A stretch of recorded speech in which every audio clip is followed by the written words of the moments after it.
Good afternoon, everyone. Welcome to the March 27th, 2019 Santa Clara, Santa Cruz County's Airport Community Roundtable. Just so that you know, this meeting is being live streamed and recorded as well. I'm Steve Alberson with Environmental Science Associates, or ESA. I have the honor and privilege of serving as the Roundtable's facilitator. One of my roles is to keep the Roundtable discussions on topic and within the time allotted during the meeting agenda. The Roundtable is intended to be a collaborative forum within which aircraft noise concerns can be discussed and recommendations can be forwarded to the Federal Aviation Administration and others for consideration.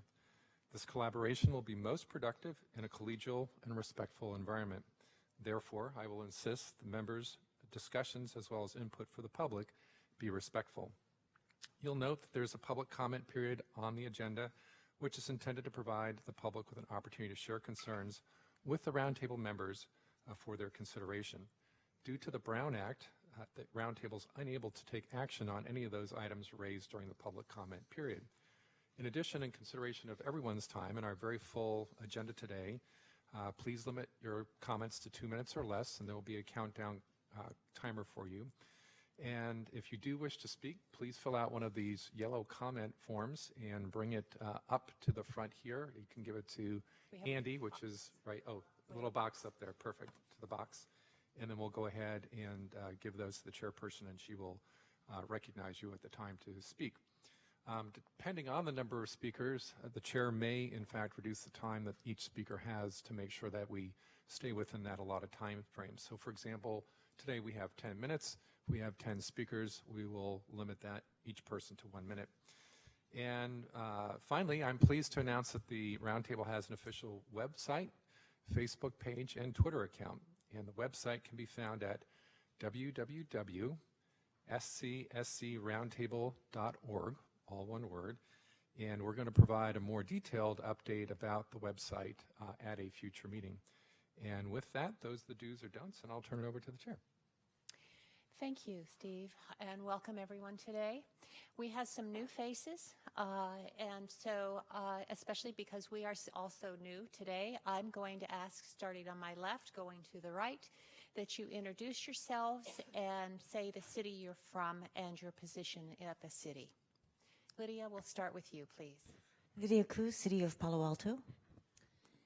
Kathy Watson, you are, I'm sorry, a city council member? I'm sorry, yes, City Council Member Lydia Cruz, City of Palo Alto. Thank you. Councilmember Kathy Watanabe, City of Santa Clara. Martin Bernal, City Manager for the City of Santa Cruz. I'm alternate for Councilmember Matthews from City of Santa Cruz. Thank you. Welcome. Ed Bodorf, City Council, City of Capitola. And I'm Carlos Palacios. I'm the County Administrative Officer for Santa Cruz County. Michelle Wu, Vice Mayor, Los Altos Hill. Glenn Hendricks, Sunnyvale City Council Member. Mary Lynn Bernald, City of Saratoga, Council Member and Chair of this committee. Lisa Matichak, Mayor, City of Mountain View, and Vice Chair of this committee. Anita Enander, Council Member, City of Los Altos. Liz Lawler, Mayor Pro Tem, Montecito. And we've got to pass it on down. Hi, Liang Chiao, Vice Mayor of Cupertino, alternate. Thank you. By my count, that was 10 of us that are eligible to vote at this point. And so we will move forward. We do have a quorum, yes. We come now to item 3, which is reconsideration of the February 27th, 2019 Bylaws Amendment. This is for information and action. So, Madam Chair? Is there a motion? Yes. So as the motion maker at our last meeting, I move to reconsider the bylaw change made at the February 27th, 2019 meeting, Article 3, Number 3. It's come to our attention that we may lose, or we would lose, county representation, and it's going to be important for us to be able to maintain critical mass for our dealing with the FAA. So this has to do strictly with membership in the bylaws and just with the county. Is that correct? The counties. Counties, yes. And is there a second? I'll second it. I have a motion and a second. The motion under consideration is whether this body will reconsider the vote of February 27th, 2019 of Article 3, Number 3, regarding the membership of the Roundtable. There is no discussion or debate under Robert's Rules of Order. So this again is open for discussion in the bylaws, but it is not debatable and no public comment is allowed. This will take the bylaws back to the original language, which defined membership as elected officials only. I'm going to call for the vote, given there is no discussion or debate. Ed, you have a question.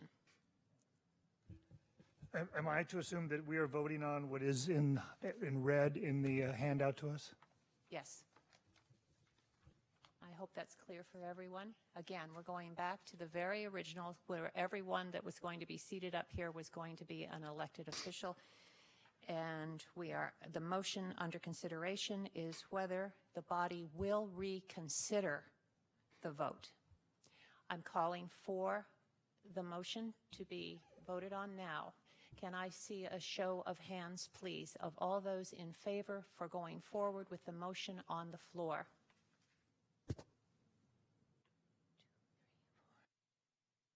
Keep your hands up. Okay, and Carlos and Martin cannot vote. The motion is unanimous, minus the 2 that are ineligible to vote. Glenn, do you have a replacement motion? Yes, I'd like to make a motion. The city representatives shall be elected officials. The county representatives may be elected officials or the county chief executive officer or designee. Each city and county representative shall also have one alternative, which is also an elected official or chief executive officer or staff designee. I'll second it. Oh, go ahead. Okay, good. We've got a double second. I'll take it from Ed. I just heard him a little bit ahead of you. All right. Would you read that? Would you read that again more slowly? Happy It wasn't to. clear to me whether the alternate for the cities could then also be a staff person, and I wasn't The answer sure. is yes, but let me read it again. Thank you.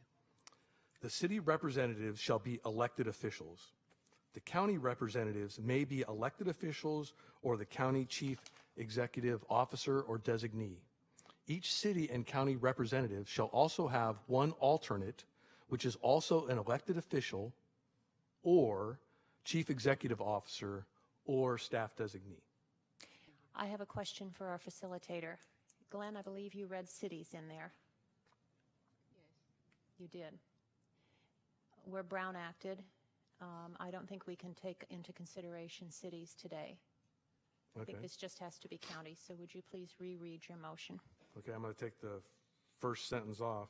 The county representatives may be elected officials or the county chief executive officer or designee. Each county representative shall also have one alternate, which is also an elected official or chief executive officer or staff designee.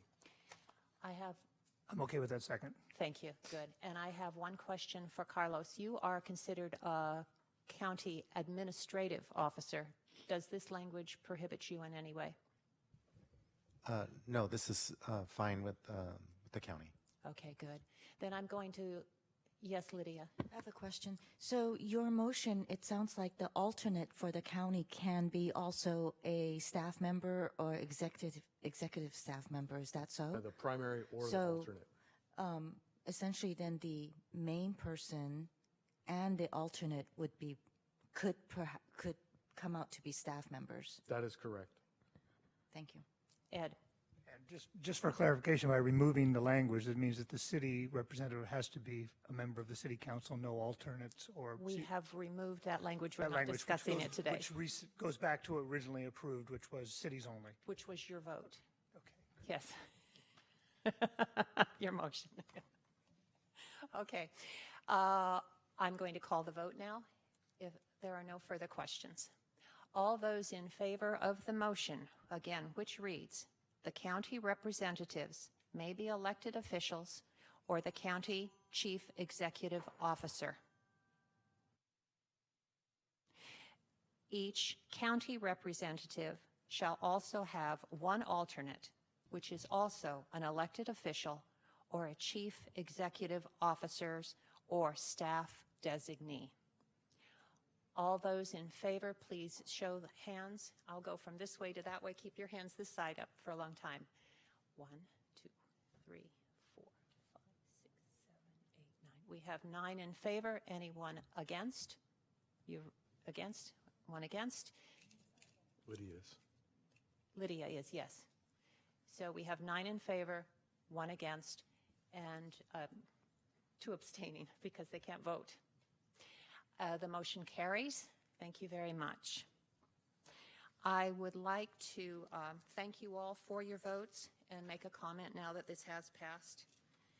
Through the extended membership of these individuals and cities and counties, or counties now, we have a better representation. This helps aid regionalism and makes more solid the authority of our body to do our work. So again, greater legitimacy. This helps our congressional offices, certainly in working with the FAA. And so I thank you all for your vote today. We are now moving on to item number 4. We have worked very hard now to do several things. The one that now is left for our body to do is to talk about meeting dates and locations. If you have gotten the information from down below, there is information for all about the meeting dates. If anyone has any input, I would like to hear about it. One of the things that I want to thank Andy tremendously for is coordinating as much information as she has had to coordinate. It means that we have to find facilities that can take our sizable body and have enough chairs, and also be available at the times that we need and not crunch us down or put us off too much. Also to meet the needs of the individuals that come from their different communities to meet with us, and of course our facilitator and his crew's needs. And it is very beneficial, I believe, in having something that it becomes more routine. And so with that in mind, I would like to take any kind of input that you may have on the schedule that Andy has provided regarding the meeting dates and the locations. Madam Chair, for the record, could you read the dates and Certainly. locations, please? Thank you. Thank you. So we are looking at April 9th. The SFO Noise 101 is an option. You can, Andy, I believe, has sent it out. It's up at SFO. It is from 10 a.m. to 1 p.m. I believe there are about 5 of us signed up at this point, give or take. Bert, thank you very much for arranging this. I greatly appreciate it. If any of you would like to sign up for that date, please either go online to do it, responding to Andy's email, or talk to Bert today if that's agreeable. And Bert, raise your hand just in case. Okay, we do have some new members who might not recognize you. The next meeting is April 24th, again a Wednesday, at the City of Santa Clara, 1 to 3. May 22nd, Wednesday, again, City of Santa Clara, 1 to 3 p.m. June 26th, we now are honoring Santa Cruz. We are going to be working at the Santa Cruz County Supervisors Chambers from 1 to 3. Again, July 24th, Santa Clara Chamber here from 1 to 3. August 28th, Wednesday, Santa Clara Supervisors, 1 to 3. September 25th, Wednesday, City of Santa Clara, 1 to 3. October 23rd, Wednesday, Santa Clara Chamber here. We have not scheduled anything for November and December because the 4th Wednesdays conflict with the Thanksgiving and Christmas holidays. If we are far enough along at that point that we may have set up technical meetings, or we want to see about piggybacking on San Francisco's Roundtable, I think we can certainly take that into consideration. Are there any comments now or questions from our group? Seeing none. I see that this is actually an action item. Can we Are you go ready for a motion? Certainly. I move that we accept the roundtable meeting dates as provided in the attachment. Do I have a second? From Kathy. Thank you very much. All those in favor, say aye. Aye. Any opposed? Hearing none, we move forward. And welcome, Carlos. Excuse me.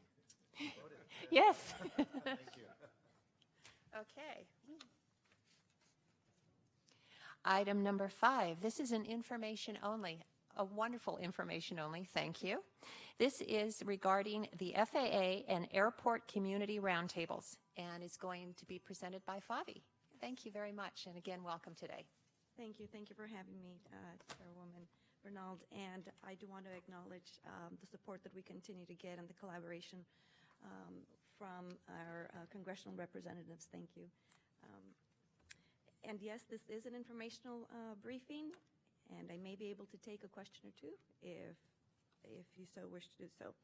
So basically, a lot of the information that you're going to hear today, you're already familiar with because we are here today, because you have formed this group. But I think it's important to just cover everything for the sake of our everybody that's new to roundtables as well as our community. So with that said, I'm going to go ahead and start. Basically, the airport community noise roundtables and FAA support consists of a lot of collaboration among everybody involved. It's a comprehensive effort that is necessary to address the impacts generated by aircraft noise. And any effort will require support from all of us here at the table, as well as airlines and industry, airlines and industry, elected officials, community members, and aircraft and engine manufacturers. So an effective mechanism is this venue. And we have found this to be true throughout the communities. There are several roundtables in the Western Service area, and I listed all of them because they're important for awareness. So the ones that the Western Pacific region works on are the San Francisco, Oakland, this one here, the LAX Roundtable, San Diego. We also worked with San Jose Ad Hoc, and we are currently working with Sacramento. Didn't make the list, but they're starting up their roundtable as well. It's the North Natomas area. And the reason why we have the rest listed here is because the support that we get from the Western Service Center. Thank you. Thank you. Can you hear me now? Okay. So the Western Service Center that provides all of the technical support for the roundtables is basically working on the rest, well, all of the roundtables that are currently listed up there.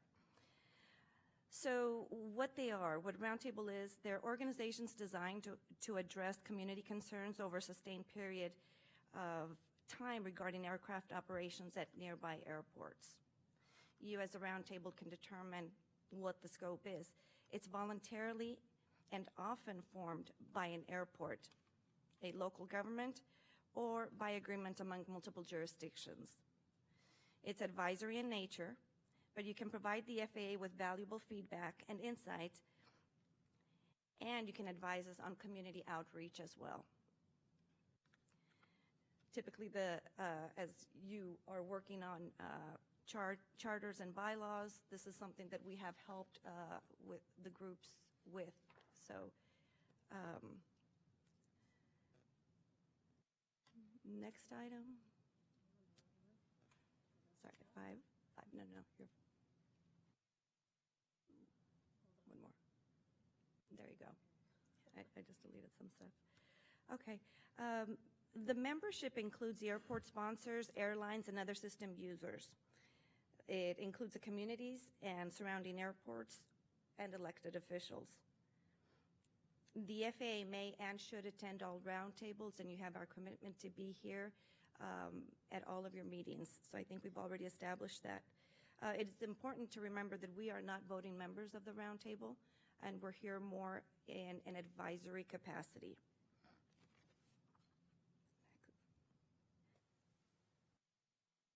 The FAA may support the roundtables by providing technical assistance, data, and advice.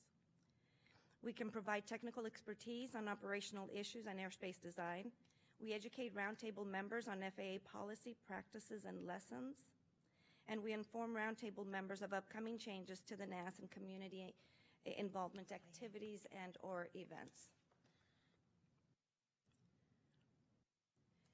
Participation at the roundtables will primarily come from our office, the regional administrator, and you met her during your initial meeting. If technical expertise is needed, then it will be our office to determine and coordinate who from the FAA or the Western Service Center will participate. We do request that you ask your questions 30 days in advance to give us enough time to prepare and answer. We will acknowledge that sometimes 30 days is not sufficient, and therefore we may ask for additional time and keep you informed as necessary with the necessary updates. We will be here to answer your questions as much as possible, but the regional administrator's office cannot really get into the details of the technical questions that you may have. So we will require technical expertise from our air traffic organization. Meeting decorum is essential, as a facilitator often aids in a successful and productive roundtable meeting. So thank you. I want to acknowledge Steve Alverson and ESA for that. Many airport community noise roundtables have technical sub-working groups.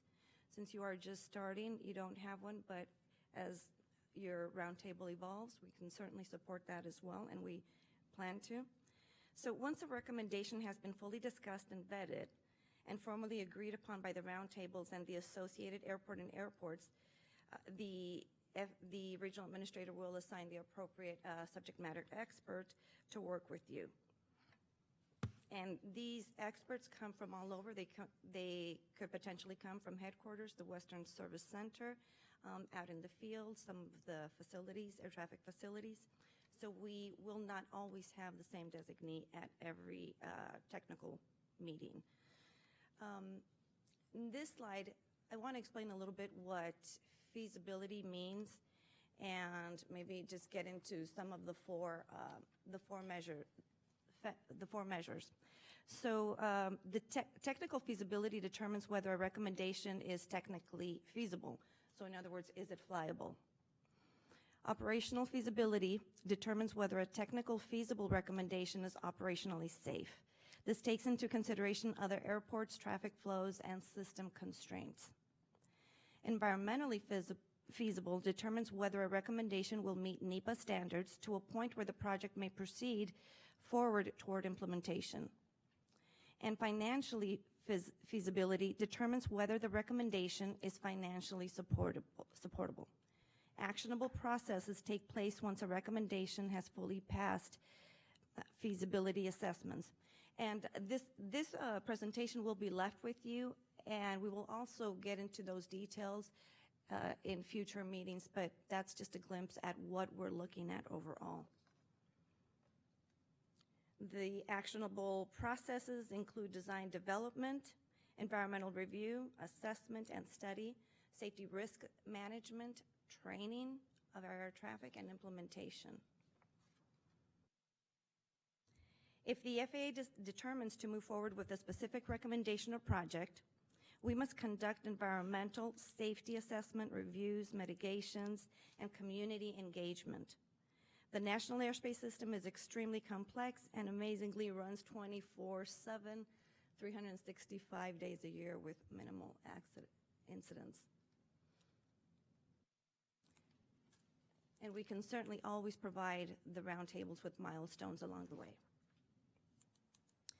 For your awareness, there's currently hundreds of recommendations from various roundtables, and the ATO Western Service Center is analyzing these requests. They're determining technical feasibility. They're responding to these recommendations. Many of you are or have been involved in these processes, and you are aware of sometimes the length of time that it takes for us to respond. So many recommendations are known to be a bridge too far and should not be submitted, and hopefully we'll help you along the way to determine what those are as conversations develop. We do have a backlog that is considerable. I think I've stressed that enough. But our ATO specialists are currently working on this, on the feasibility and determinations and some of the responses that we owe you. Next item. The most effective roundtable recommendations reflect consensus among its membership, which includes considering issues and inputs from all potentially affected communities. It should not be about noise shifting. Consensus recommendations tend to result in long-term satisfactory solutions and reflect the need to balance competing interests. And truly the bottom line is that we're all in this together. We want to work with you. We want to work with the communities. We want to educate you along the process and do our part when able. I also want to address that last time there was a question about what does success of a roundtable look like, and if I may, I can touch on that briefly. It's not part of the presentation. Oh, where am I? Excuse me.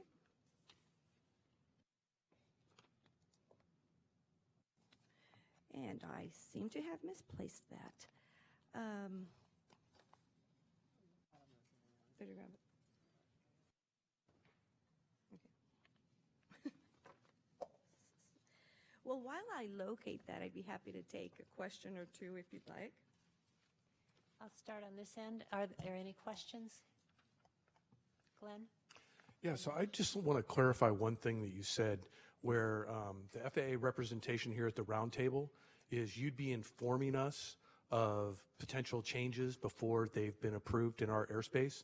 And I just want to, what I think that means is in the FAA's process, you know, your 12-step process or however long it takes, anytime there is going to be a change to airspace over the areas we're talking about, the FAA is going to come talk to us early in that process and let us know, and we would have a chance to be able to input and dialogue and discuss about that. We would not find out about it at the last minute right before it's approved.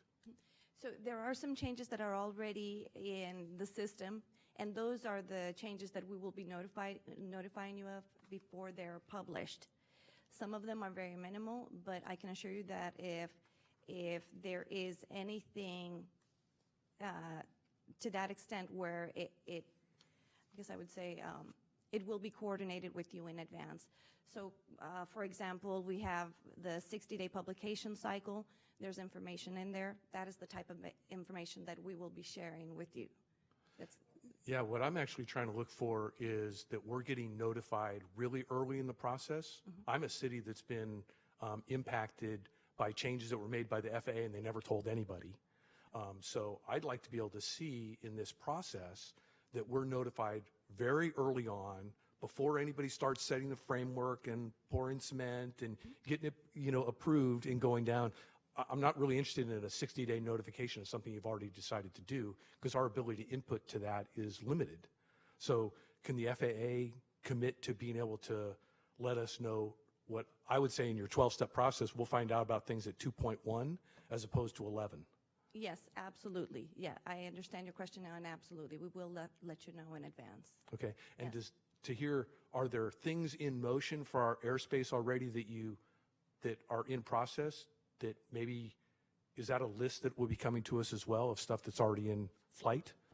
I can certainly arrange for that. I'll take an IOU and share it with the group. That'd be great. Thank you. Yeah, just for your awareness, we're trying to get into the process of notifying the roundtables as well as the airport directors and the congressional districts that are impacted by these publications. So yes, we'll definitely take that action. I think just one of the things we've learned over the last few years is earlier notification that something's coming, so then we can go in, you know, do that scratching and see what the impacts are or not. Mm-hmm. And just the earlier it happens in the process, I think everybody feels better and there's more opportunity to voice comments.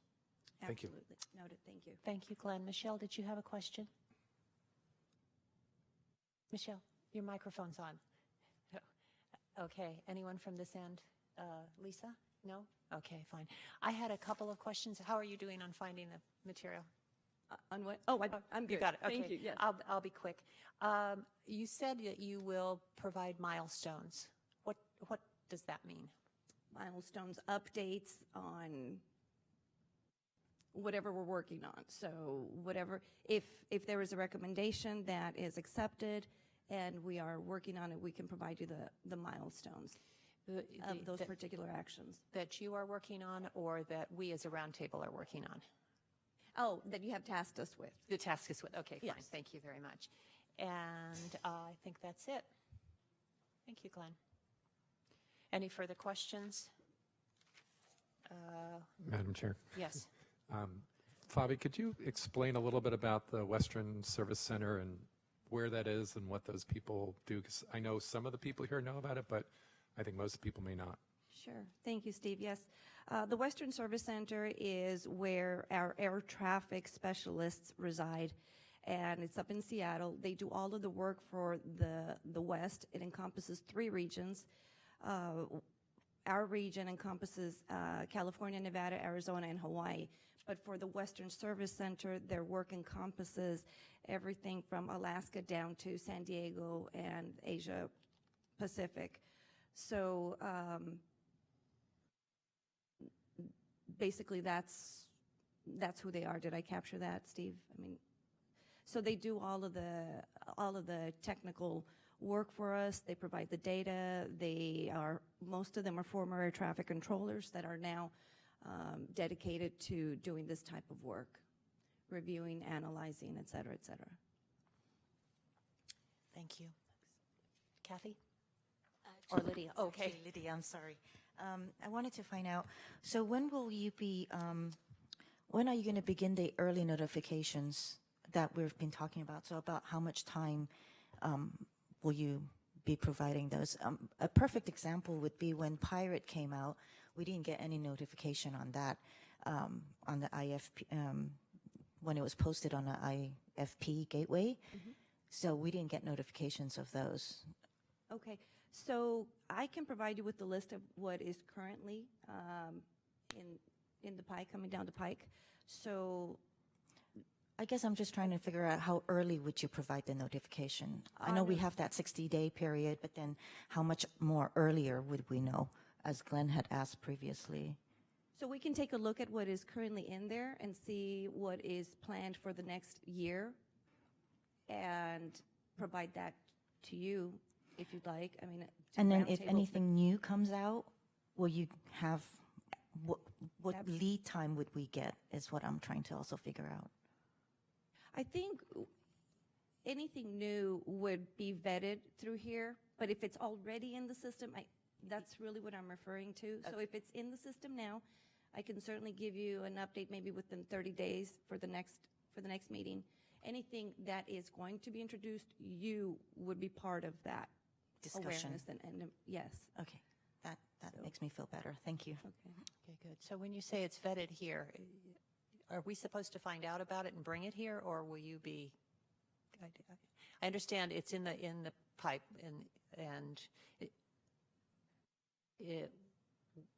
where if something. Well, we're going to be discussing Loop today. We just happened to find out about it, and so I'm trying to get down to that in terms of, okay, we found out about it. Are you going to be proactive in letting us know something? Absolutely. In fact, just before coming out,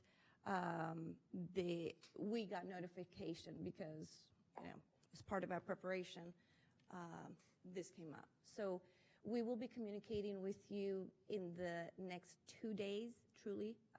There's nothing that I can offer you right now other than, yes, that's going to be published in the April 25th publication. Okay. But my question was, all right, we just found out about Loop. Mm-hmm. Are you going to be proactive in telling us if there is something more with a new name, a new change, a new waypoint, a new whatever? Yes. Yes. Okay. We will. All right. Thank you. And as far as Loop is concerned, I will get back to you in a couple of days. Thank you. Just to be clear. We'll be talking about that. Yes. I appreciate it very much. Thanks. Ed. I kind of just want to build on what Glenn started, and I think we were hinting, because I think we'll all have a little bit of a look on our face when you say you're going to get back to us on something. For example, if you're going to talk about loop, my question is, how long have you been talking about something like loop? So when we say that you're going to get notification, because we're all a little cautious about, things that have happened, particularly in Santa Cruz County when the surfer shift happened without any notification.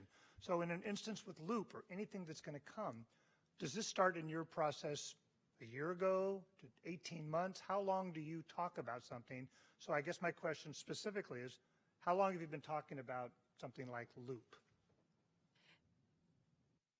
So I don't know the answer to that, but again, I can get back to you on that. I can give you details about it. I can certainly convey what you are saying, which is basically you want to know well in advance before it's even in the cycle about these potential changes, if I'm hearing correctly.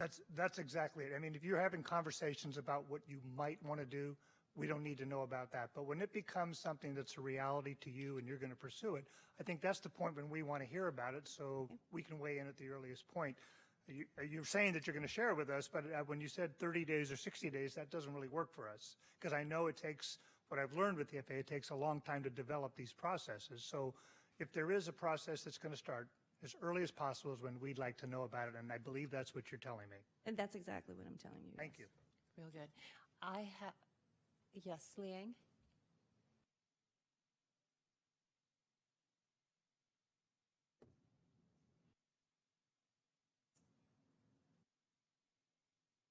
While they figure that out, I'm going to ask a question too. We had a certain process with the select committee, which was we as a select committee worked together and then gave our recommendations to the congressional representatives. The congressional representatives gave our recommendations to you. I understand the report will come back to the congressionals when it is prepared and finished for the select committee feasibility studies. And then there will be some issue. We will not be revisiting the select committee items, right. But there is such an item as bricks that was discussed and not determined to go forward to the congressionals, to the FAA. Then is there a mechanism or a suggestion that you have for how we can start working on the topic of bricks?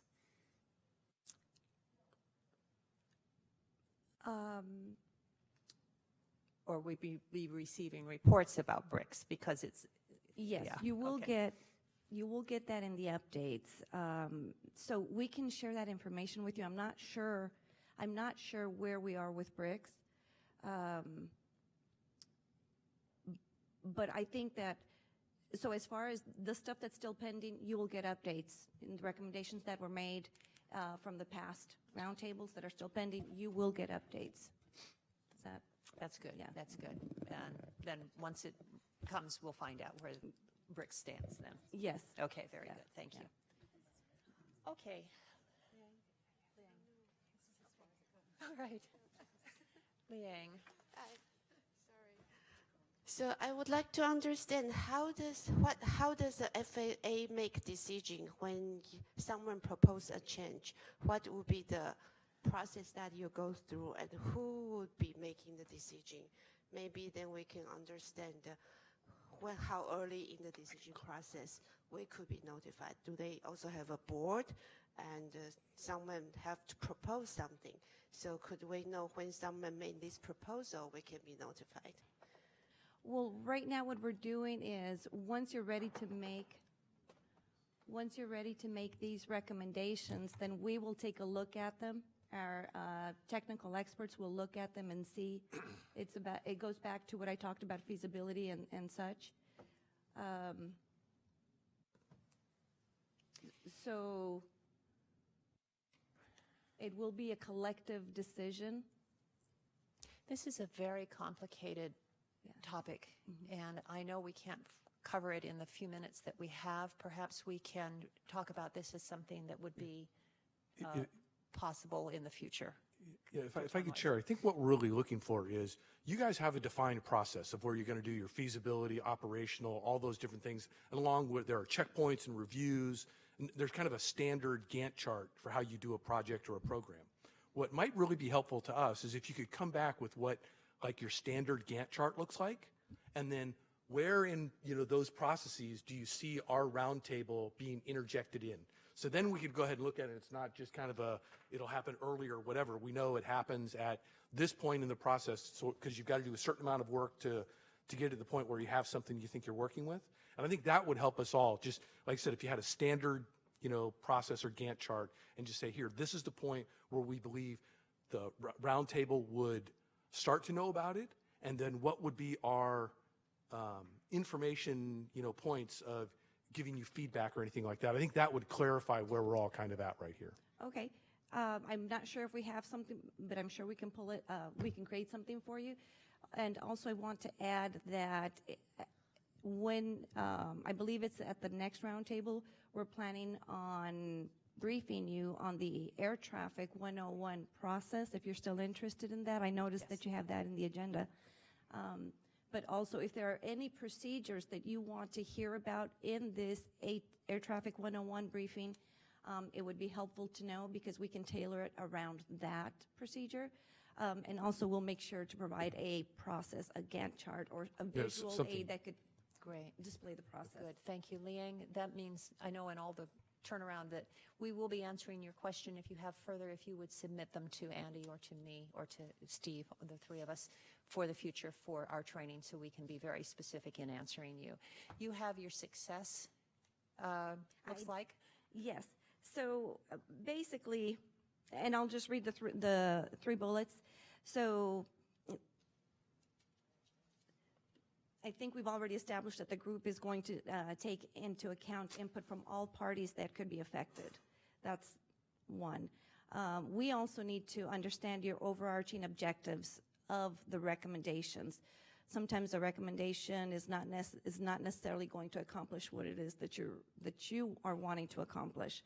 So, and we'll establish that as recommendations are made. We will need your help in prioritizing some of the recommendations. If you can select your top 3 or top 2 and help us with that prioritization. Let us know what is your number 1. Let us work through that number 1 and then move on from number 1 and go to number 2. So I think that just really helps us kind of make progress, and we've learned that the hard way, but it has been effective.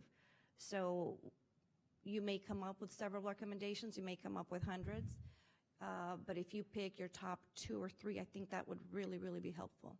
You have said that you're willing to help us with our subcommittees or our ad hocs with technical information. So we could be having ongoing in, say, 2 or 3 different areas, but as they come up in completion of study, and that would be number 1, and that's what you mean? Yes, okay.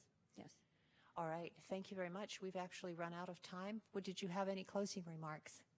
No, just thank you for the opportunity to brief, and if you have any questions, please let me know. Again, the briefing is going to be available through Andy and the website, so it's there now. Thank you.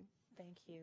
I really appreciate this. I believe we as a body have different levels of knowledge and expertise or inexperience, and in any one of us on anything. So we will look to you for more education, which I am prioritizing before we do really get off the ground. So I couldn't help myself.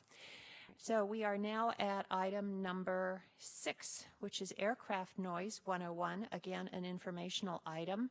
And this is Steve Alverson. Thank you very much. Thank you, Madam Chair. Andy's in the process of bringing up the presentation. As soon as that's up, I'll get rolling. As a introduction, I normally do Aircraft Noise 101 courses. I do them full days. I do them for Airport Noise Office staff. I've done it for Bert and his team a couple times in the past. And it's a lot of information that I've condensed down into a 40-minute period. So think of 4 hours of material in about 40 minutes, and you'll see why I'm blasting through this. But I think it's a good idea to set the stage for the roundtable since some of this information is new to the members. Bert has his opportunity that some of you are going to take advantage of, and certainly we will come back to this in the future. So at the top of the screen where you see principles of aviation, there are going to be 4 categories that will change as I work through this, and it's basically the 4 segments that I'm talking about. And to start with, in terms of acoustic principles, noise is very quite simply unwanted sound, and by its very nature, it's very, very subjective. Clearly, all the people that are here in this room are quite interested in noise. There may be some of our neighbors who don't even think about it at all. And the old phrase, what's music to my ears may be noise to you. And certainly, as my children were growing up, what I liked to listen to, they thought was noise, and what they were listening to, I thought was noise. So it's a very subjective idea. And we measure or model sound levels and then relate them to social surveys to assess the potential for annoyance, at least in our current regulatory scheme. What you see here is the decibel scale.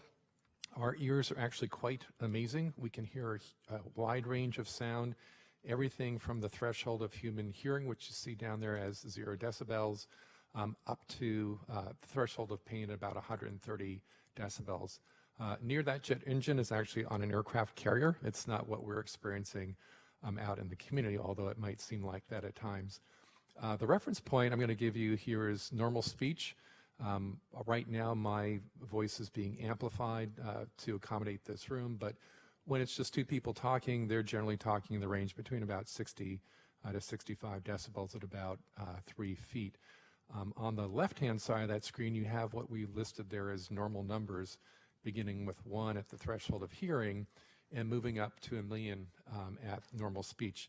Essentially what that's telling us is that there's 1 million times more energy for normal speech than there is at the threshold of hearing. So we have to work with these very large numbers and condense them down into a small scale, and that's where we wind up using decibels. It ultimately becomes very confusing for particularly the members of the public. I give an example here where a sound level of 70 dB has 10 times the acoustic energy of a sound level of 60 dB, while a sound level of 80 dB has 100 times the acoustic energy of a sound level of 60 dB. However, in terms of the way we perceive things as human, we tend to judge a change between about 6 to 10 dB as being twice as loud, or if it's a reduction, about being half as quiet. Keep that 10 dB number in mind because I'm going to come back to it a number of times during this presentation. A little bit of decibel mathematics here. We can't add decibels arithmetically. And so as you see that first example, we're adding 2 essentially equivalent sound levels. Let's say it's a radio playing here on the dais at 70. I put another radio playing 70 next to it. The sound level goes up by 3 decibels. I've doubled the energy and I've got a 3 dB increase. If I take a radio that's playing at 70 and I put a radio next to it at 50, I get 70, and essentially that louder noise dominates. So when it comes to decibels, virtually anything that's 10 dB below the next nearest sound level, we really don't even notice that difference when they're compared side by side. And as I'd mentioned in that first example, if I have 10 sound events at 70 decibels, I get an 80. And if I have 100 at 70, I get 90 decibels. And the idea here is to show that we just can't take numbers in a report, add them all together, and think we have the right answer. The results are exponential and logarithmic, and we need to use the decibel scale in order to compress these numbers and make some sense out of them. And at this point, I'll mention, too, the FAA is in the process of looking for additional metrics as to the way in which express sounds that might make it a little bit more interesting for and understanding for the community. What you see here are 2 what we refer to as frequency weighting curves. The top curve is the C weighting curve, and the lower curve is the A weighting curve. Our ears are tuned to this A weighting frequency. We basically hear low frequency noise levels, which are on the left-hand side of the screen, not very well. We hear mid-frequency sound levels basically between about 1,000 and 4,000 hertz quite well, and that happens to be where we speak at. Our ears are tuned to hear each other's voices. and then it drops off a bit below that. The A weighting scale is what the FAA and other federal agencies prescribe, and many local agencies as well, to use to make noise measurements and do noise modeling. The C weighting scale is helpful in terms of it doesn't devalue low frequency noise that much, so for events that are near the start of takeoff roll or sideline to an aircraft, C weighting is often helpful for measuring that. But these are terms that you'll hear as we work through our work over the next few months. Noise propagates, at least in terms of aircraft noise, as a point source, basically a little sphere that emanates out from the center of that source. It travels in spherical waves. The distance allows that sound energy to be distributed over a greater area, dispersing that sound power waves. So it gets less and less as it moves on. I think we've all experienced that. We know how that works. But interestingly, the spherical spreading of sound waves reduces at a noise level rate of about 6 dB per doubling of distance. And I mentioned earlier that at about 6 dB to 10 dB, we begin thinking that a sound is half as loud. So it takes that doubling of distance to make that 6 dB reduction before we start recognizing that. It's often difficult, particularly when we have airspace and aircraft and layers of aircraft, to get that doubling of distance to make that noticeable difference. The other thing is there are lots of things that affect the way that sound travels.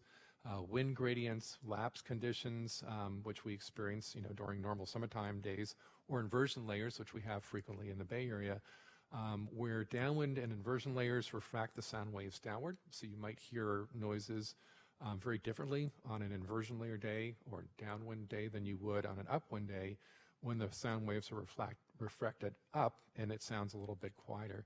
So overall, these atmospheric conditions play a significant role in affecting how we hear and experience noise on a daily basis, which is why Bert, as a noise officer, will often hear, something sounded different today. Something is different. What happened? And it can be as simple as these atmospheric conditions playing a role in how noise is propagating. Some of the noise metrics that we work with here really are divided up into two different categories. We refer to single event metrics as those that are, as the name implies, looking at a single occurrence of noise. We look at that, as I mentioned, dBA. We have maximum level. We have sound exposure level, and here in California we have the single event noise exposure level, or SENEL. And then we have cumulative metrics, and there are a number of these, and as I mentioned, I pared this down to fit it within the 40 minutes. And for aircraft noise, federally, we look at the day-night average sound level, or DNL. And here in the state of California, we have our own guidance, and it's the community noise equivalent level, which the FAA will accept and use for California documents. They typically will use the DNL in their federal documents.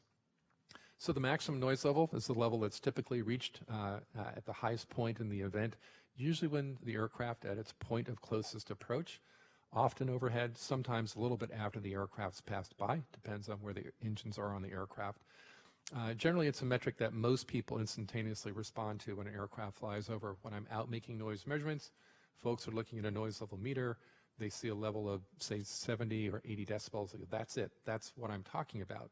Of course, over the course of the day, the sound level resides to the background level, and over a 24-hour period, we might have something in the order of a 50 DNL value. And people are like, well, wait a second, what happened to that 80 decibel value? Of course, it doesn't go away. It has taken into consideration those quieter periods during the day. The sound exposure level is another metric that's quite frequently used, and it's computed from those A-weighted sound levels. It integrates all of the energy that's contained within a noise event into 1 second. We do that because it's easier to add them up that way. And it's used also for looking at issues like speech interference and sleep interference. SEL is a very nice metric to use. This might look familiar to you. We, in the old days, would refer to it as a strip chart. We'd have a printer, and as the noise level was fluctuating, this would print out. Of course, now computers capture all this. But our sound environments are not singular. They're dynamic and changing, and noise goes up and goes down. An aircraft overflies is loud, or motorcycle goes by might be louder, may not have the same amount of noise energy, and so on during the course of the day. Cutting out that aircraft noise event, that little mountain of noise that we see there, I'm illustrating several things on this slide. The first is the little dotted area that you see is all of the sound energy. So everything underneath that curve contributes to the sound exposure of this event. That gray line there that I've listed as the background or threshold noise level is when the noise event begins going above our background level. It might be traffic on the street, it might be the birds singing, but when we can begin to distinguish that aircraft. The other thing is, because we hear in frequencies, we can often tell of an aircraft coming or other types of noises well before they're above the background level. But once it's above that background level, we capture all that noise energy under that curve, and then for calculation purposes, we take it and jam it into that 1 second period. So that black bar that you see there is the sound exposure level, and that allows us to calculate the sound energy of this particular event. I've also highlighted on there the maximum level, or Lmax, which you can see is about in the range of 77 decibels. The SEL is about in the 83 decibel range or so.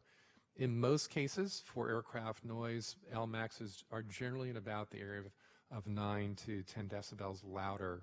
I mean, SEL's in the area of about 9 to 10 decibels louder than the SEL. So your Lmax is always going to be quieter than your sound exposure level. We take all those sound exposure levels during the course of the day, we add them up, we penalize them for evening here in California and nighttime periods, and then we sum them together and get our DNL or SENAL. Essentially anything below the curve, mentioned earlier, if you're adding 50 and 70, you get 70, it really doesn't matter in the calculation. This is just a curve, very complex curve, but the idea here is knowing what the sound exposure level is or what the maximum level is, we can tell you how your speech might be affected. On the bottom is the distance from the talker to the listener in feet.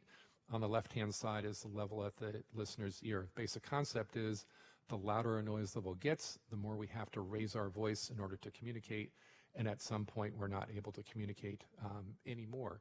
So when we're looking at noise impacts, particularly within homes, we're looking at these types of charts to see how people's speech might be affected. It's also important when we communicate to understand what each other is saying.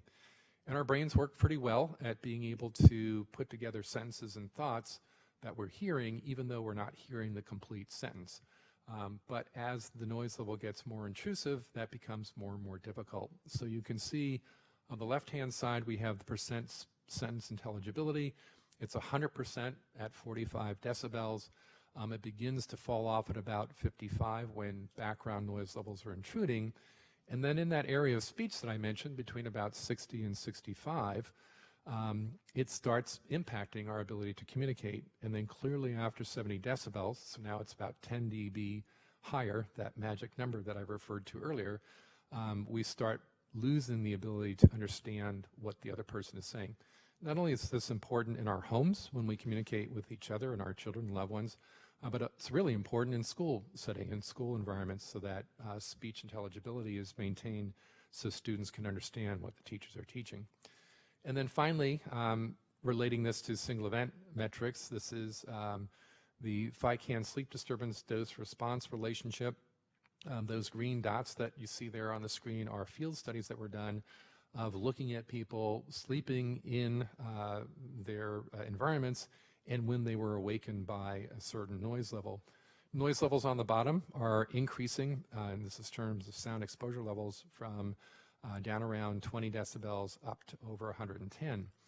The interesting thing, one of the interesting things to me about this curve is that you notice that there's a number of green dots on that zero line, which means that there are people who do not awaken even at exceedingly high noise levels. I think we all know people like that. I'm pretty much like that. I sleep through virtually anything. My wife is on the other end of the curve, waking up at the quietest drop of a pin.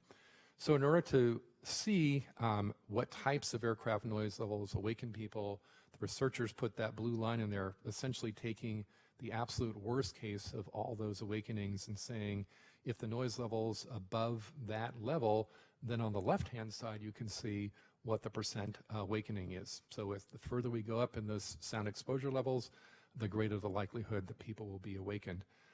We use these studies. They've been in various environmental impact reports here in the state of California, and it's helpful in making decisions about possible airport improvement projects. Now looking at cumulative metrics, the day-night average sound level, or DNL. Again, this is the federal metric. It's a 24-hour time-weighted energy average based on that dBA. Noise events that occur between 10 o'clock at night to 7 in the morning, which we refer to the nighttime, are penalized by 10 decibels. That is, we add 10 decibels to each of those events to account for the higher sensitivity of people to noise at night, as well as to account for the decrease in the background noise level that occurs as well. The FAA specifies the use. It requires the use of DNL for airport noise assessments. So you, no doubt, if you've reviewed the Northern California Metroplex studies, you saw DNL in those documents. Not only does the FAA specify this metric for use, but the Environmental Protection Agency does as well for community noise and for airport noise assessment. And there are a number of other federal agencies that use DNL. Here in the state of California, we use the cumulative noise equivalent level, or CNEL. It too is a 24-hour weighted average. There are really two differences here. One is we multiply the number of events that occur during the evening by 3, and we multiply the number of events that occur during the nighttime by 10. For those evening events, that equates to about a 4.7 dB penalty. You'll often see it written as a 5 dB penalty. That's not correct. It's multiplying it by 3, which is the way that works out. And it just so happens that multiplying something by 10 results in a 10 dB decibel penalty, which you've heard a number of times now. Those penalties also account for our sensitivity to noise at night, but clearly it also looks at evening periods when we are home from work, we're eating dinner, or trying to watch TV or communicate with our children, and so California's put that additional penalty in there during the evening period. The FAA specifies DNL for federal aircraft noise studies, but it accepts CNEL for noise studies that are prepared in California. And the EPA also would accept CNEL as well. They're relatively comparable. A number of you have seen this curve, which is called the Shultz Curve, named after Ted Shultz, who used to work at Bolt, Beranek, and Newman. And it was developed a really long time ago, and what the curve told him, and he shared with the world, was that at about 65 decibels, DNL, there's an inflection point, and the curve starts going up sharply. And at that 65 dB point, about 14% of the people that were subject to these social surveys were highly annoyed. And that became the federal standard that is used to this day to determine whether noise-sensitive land use is compatible or it's incompatible.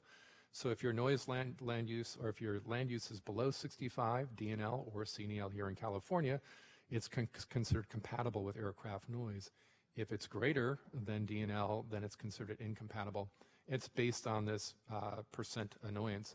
The important point of this slide, too, is to note that below 65, it just doesn't stop. The curve continues. It gets less and less, but at 60, you can see, according to Shultz, about 7.5% of the people are annoyed. At 55, about 4%. And even down around 50 DNL, about 2% of the people are annoyed. So we tend to think of this as a bright line, but in fact, we know, and particularly from people who are no doubt in this meeting, understand that 65 is not necessarily a magic number for annoyance, and you can be annoyed at levels well below 65. People often ask me, well, Steve, what does 65 DNL sound like, particularly when it comes to newspaper reporters or print reporters, because they want to get the story out. They want to equate it to something that's interesting. And I say, I can't tell you what 65 DNL sounds like, because you can get there many different ways. So at the top of the screen, I've given you one daytime event. It has a sound exposure level of 114.4 dBA. That would be exceedingly loud, like an old 727, probably very close to the end of a runway.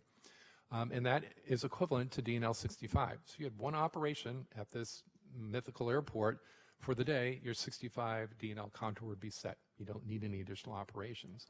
But if I take that noise level down by 10 dB, and I have 104.4, I can have 10 events per day at 104.4, and that still equals DNL 65. It's the same noise level.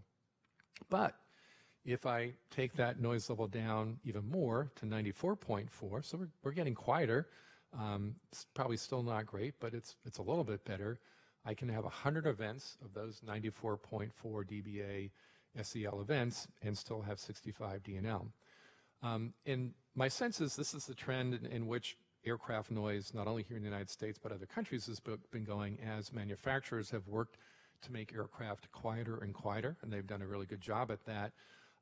It means that we can have more events and still maintain the same noise level. The question is always asked, well, which one of these would you like? I mean, if I personally were choosing, I'd go with the one event, call it a day, and that would be it, as opposed to having many moderately loud events over the course of a day. And for those of you counting, you do not need to send me an email. I know that there are not 100 aircraft on that graphic. We also have what we refer to as supplemental metrics. These also can be used in environmental assessments and documentation. There are no federal standards for these, one of which I'm showing here is called the time above. It gives you the number of seconds above a certain noise level over a 24-hour period. We've used time above 75 in the past, or 85, to tell how long an aircraft noise level above a certain level is potentially impacting a community. Again, there's no land use standards or technical standards for these, but it can be used as providing additional information. There are other metrics as well, but shortening this presentation down, I had to cut those out. Some acoustical rules of thumb. It takes a 3 dB change in noise level at the source for most people to begin to notice a difference, and that's usually a laboratory environment. I mentioned a 10 dB increase or decrease is typically perceived as a doubling or halving. And a doubling or halving of the distance between the source and the receiver equates to about a 6 dB increase or decrease. Also, a doubling or halving of the airport operations equates to about a 3 dB change, or equates to a 3 dB change in the community noise equivalent level. So all things remaining the same, if suddenly you threw a switch and operations at one of the Bay Area airports doubled, those contours around the airport would only increase by 3 decibels, or if the operations were to be halved, those contours would only change by 3 dB. Sort of signaling that CNEL is relatively insensitive to these large operational changes, and it's purely mathematics the way that it works. However, people would definitely notice this 3 dB change. It is very different than that single event level 3D change. A 3 dB change in CNEL would be absolutely quite noticeable. As I mentioned here, using the community noise equivalent level, 1 nighttime flight's equivalent to the exposure of 10 daytime flights. So often when we're trying to minimize noise exposure for the community, we begin looking at nighttime. Is there something we can do to reduce those nighttime flights, because that has the biggest bang for the biggest buck. And the bottom line here too is that people are more sensitive to changes in noise exposure than the absolute level. It doesn't matter to most people that they live in the 55 or the 65. It is how much that noise level has gone up or how much that noise level has gone down. It's the important aspect of that, and research has recognized that for quite a long time. So just how do we go about, you might notice at the top of the screen, we're now on quantifying aviation noise. Aircraft noise can be measured and it can be modeled. Measurements and modeling can describe historical noise levels, but only modeling can predict future noise levels. I can't measure in the future, and they can be compared, and they often are. We typically say if you're going to compare measured and modeled levels, you want to do it over at least about a year period because of the variations in that wind and weather, runway use, those types of things. Federal regulations require the use of models, not noise measurements, to quantify aircraft noise exposure. Their models have very deep databases. California state regulations require the use of noise measurements to validate the aircraft noise impact or noise contours around an airport. It's a little bit of a different approach here in California versus on the federal level. Measuring sound levels will accurately tell us what the sound levels are at a specific location at a period in time. So if this were a microphone that was measuring the sound level, I could tell you what the sound level is here at this point in time. I can't tell you what the sound level is at the back of the room. I can't tell you what it is outside. I can only tell you what it is here. If this microphone were on over the period of years, I could tell you what the historical levels are here, but I can't tell you what the noise level is going to be at this seat in the future. So it's a limitation of noise measurements. Modeling sound exposure level accurately tells us over a very broad area what the noise exposure is, as well as at a specific location. I could model the noise exposure for this entire room and tell you what the noise exposure is here and also at the back of the room. I can also, knowing at an airport what the historical operations are, what the fleet mix is, the runway use, flight tracks, what the historical noise levels were at the airport. But the most value of a noise model is really being predictive and showing what the expected trends in aircraft noise exposure is. I can tell you sort of what if scenarios, if I were to change this flight track or change this operation, what would that do to the noise exposure over a broad geographic area or even at a specific point, such as a school or home. We have standards by which we have to measure noise. Federally, they're set up by 14 Code of Federal Regulations, Part 150. We have to, when we're doing measurements for a Part 150 study or an environmental assessment, follow that. Here in the state of California, we have what's known as Title 21 of the State Aeronautics Act, and that establishes the standards for quantifying noise here in California and how you measure. They're very, very similar, as you noted, with DNL, CNEL, and SENEL and SEL. Local municipalities often specify noise measurement standards in their noise ordinance or general plans, but it's important to point out that aircraft and flight are exempt from local noise ordinances, so while public agencies or local agencies might want to create noise standards, once those wheels leave the ground, they're in federal airspace. Mathematical models are used all the day, all the time, to depict very real-life situations. Bridge loading, aerodynamic performance, fuel economy, computer animation, all of the weather that we see and we're experiencing today, that's been modeled for what the forecast will be, and it gets to be very, very accurate. The accuracy is really based on the algorithms within the model, the databases that are in there, and the user sophistication. And when they're properly used, aircraft models are proven to be very highly accurate. At some locations, such as Denver, where they have an extensive noise monitoring system, measured for a year, model for a year, they're within about a half a decibel of each other in terms of DNL. The modeling tool that firms like mine and others are required to use by the FAA is called the Aviation Environmental Design Tool, or AEDT.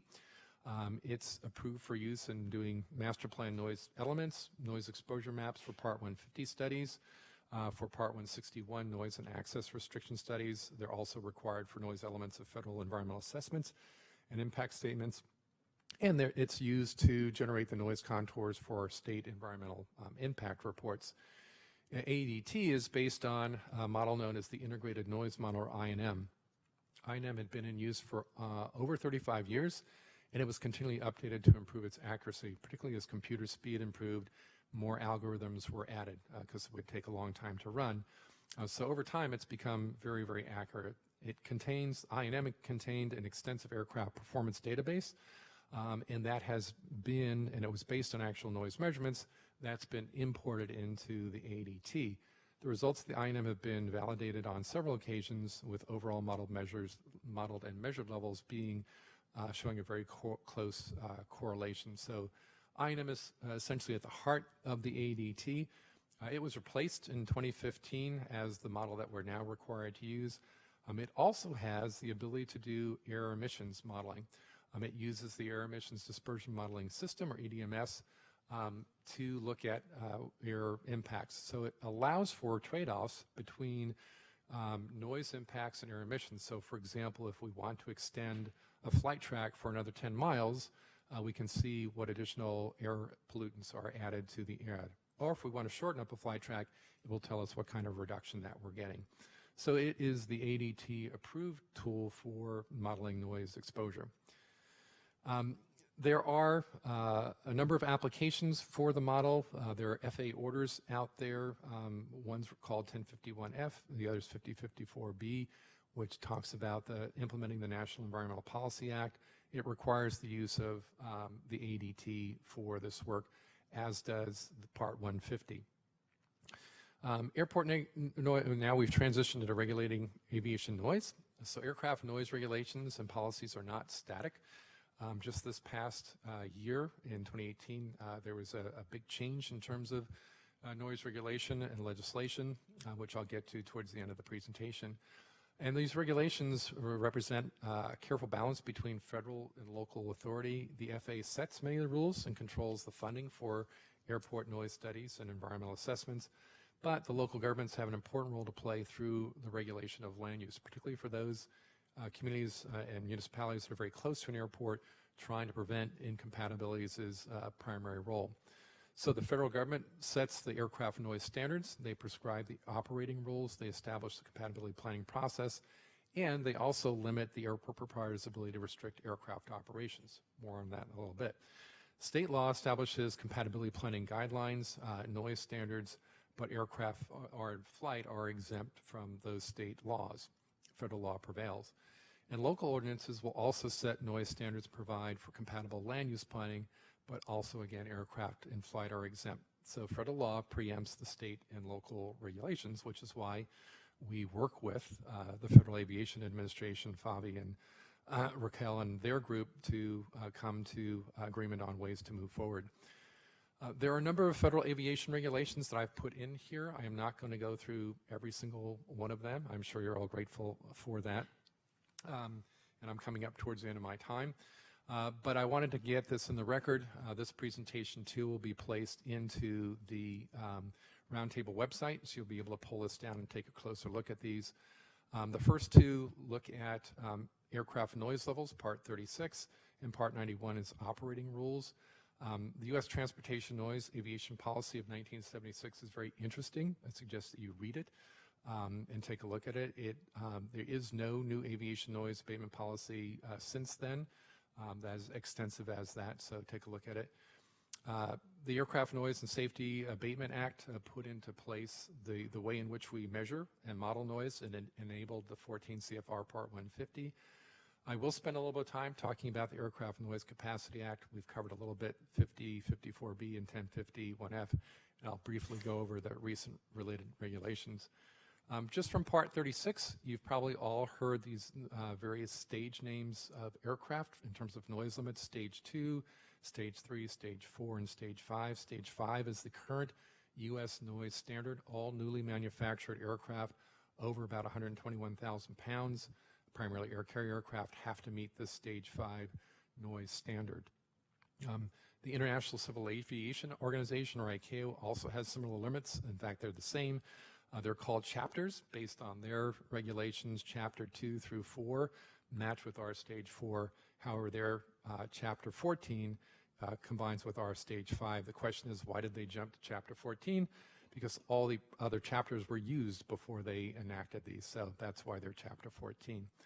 Mentioned, Part 91 looks at operating rules. That is going to be a lot of governing what we talk about in this room for aircraft overflight noise issues. Mentioned the aviation noise policy in Part 150. I do want to talk a little bit about the Aircraft Noise and Capacity Act of 1990, or ANCA.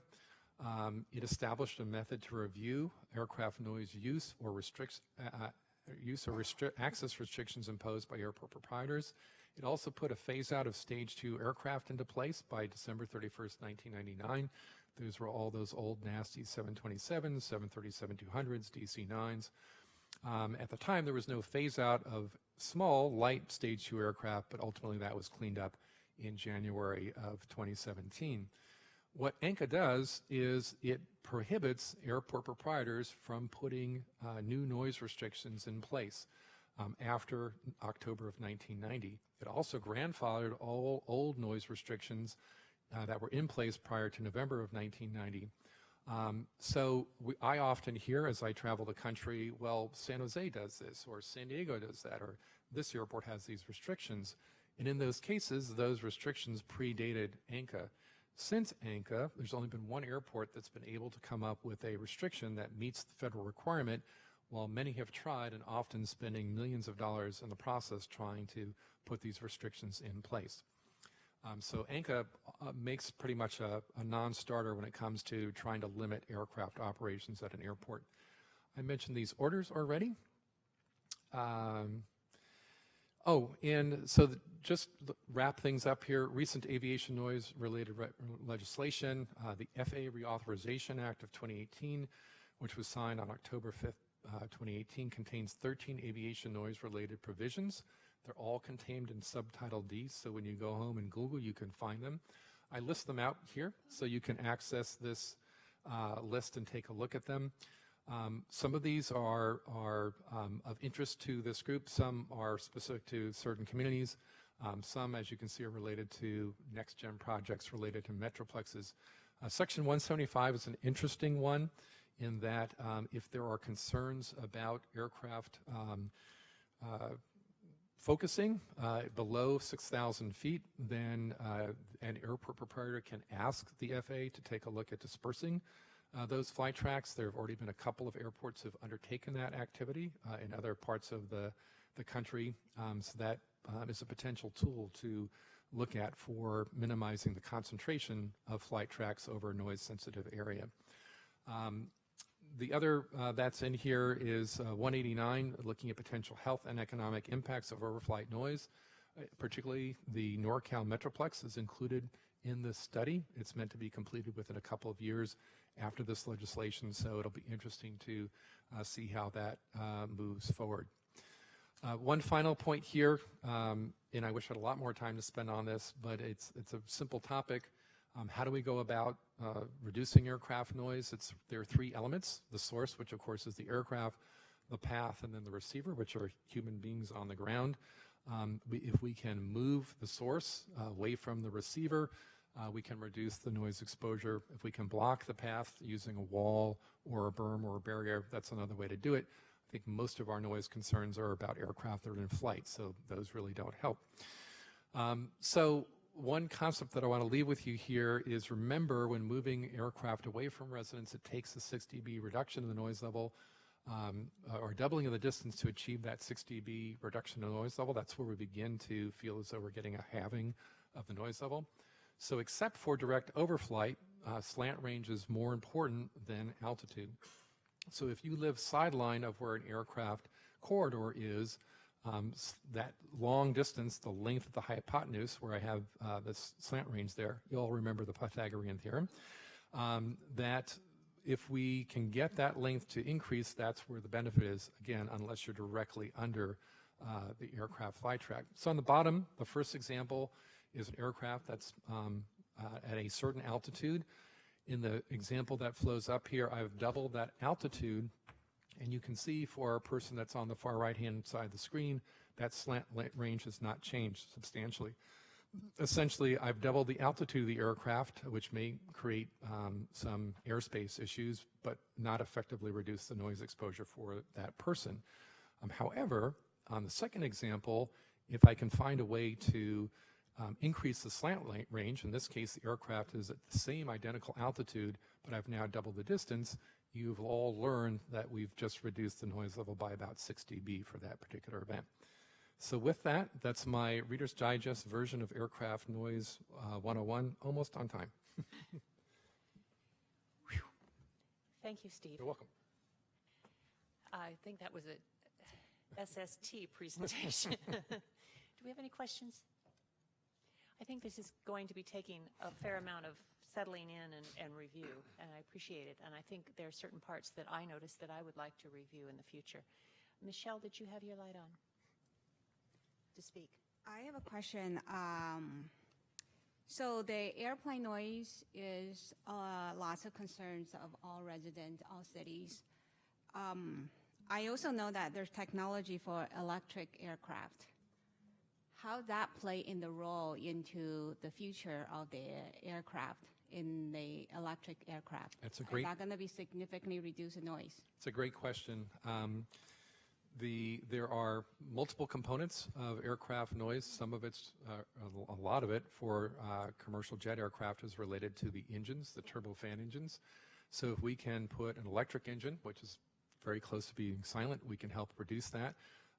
We'll get noise, of course, from the blade that's being propelled by that electric engine, but it's a promising aspect, and there are multiple manufacturers that are working on electric aircraft, both from a commercial aviation standpoint as well as from a trainer standpoint, and the vast majority of your aircraft manufacturers are putting money into it. So in essence, it's the future. The current limiting factor is the size of the batteries and how long they last in terms of a charge. But as that is overcome, I would expect to see within the next 5 to 10 years, seeing commercial aircraft actually flying with electric engines. Glenn? Yeah, I think you said it was the Section 175 gave the authority for the airport operator to request air dispersion from the FAA. And through the chair, I'd like to request that we agendize in a future meeting to be able to go ahead and request the San Jose airport operator to make that exact request to the FAA. Do you have a second? Thank you. There doesn't need to be a vote. Okay, I just need to be sure. Yeah, Okay. he's making a suggestion for a future. Okay. That if you could, find the appropriate time where we could agendize something like that, where we could have that discussion to go ahead, and it just expands out our tools of, we have requests that are in the ad hoc report for certain changes and stuff, and if we can just go ahead and now, before this, the airport was not allowed to initiate that type of request, and it'd just be nice if we could get the San Jose airport operator on board to do the same thing. Great, thank you. All right, any further? Yes, Carlos. Yes, as I know that you mentioned that a lot of the noise studies are done through noise modeling. Does the FAA or airports ever do actual noise studies with mechanically, or how would they do that, and do they do that? The answer is yes, they do aircraft noise measurements.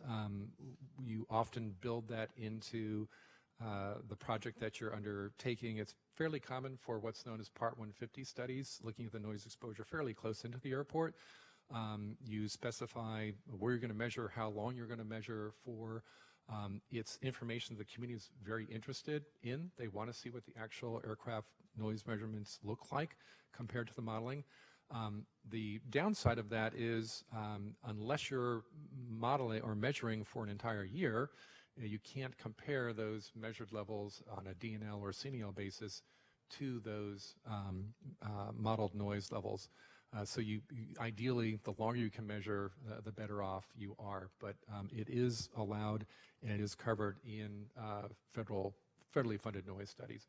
The one thing the FAA doesn't want you to do is to take those noise measurements and attempt to change the database in the aviation environmental design tool, because it's based on information that's been put in there from the manufacturers through very sophisticated noise measurements. Okay, Lydia. First, I want to say thank you to Councilmember Hendricks for bringing up that agendizing San Jose. But I'd like to also ask to include San Francisco into the discussion also. Thank you. Anyone else have any further questions? Yes, Kathy. Thank you, Chair. Do we know if the FAA has done a modeling study at SJC that could be shared with this group? About a particular item or procedure, or?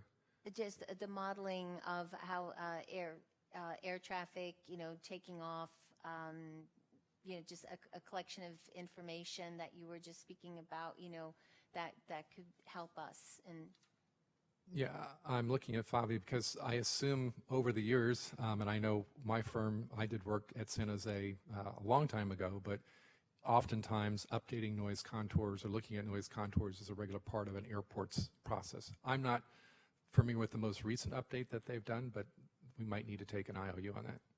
I'll definitely do that. Yeah. Thank you. Anyone else? Yeah.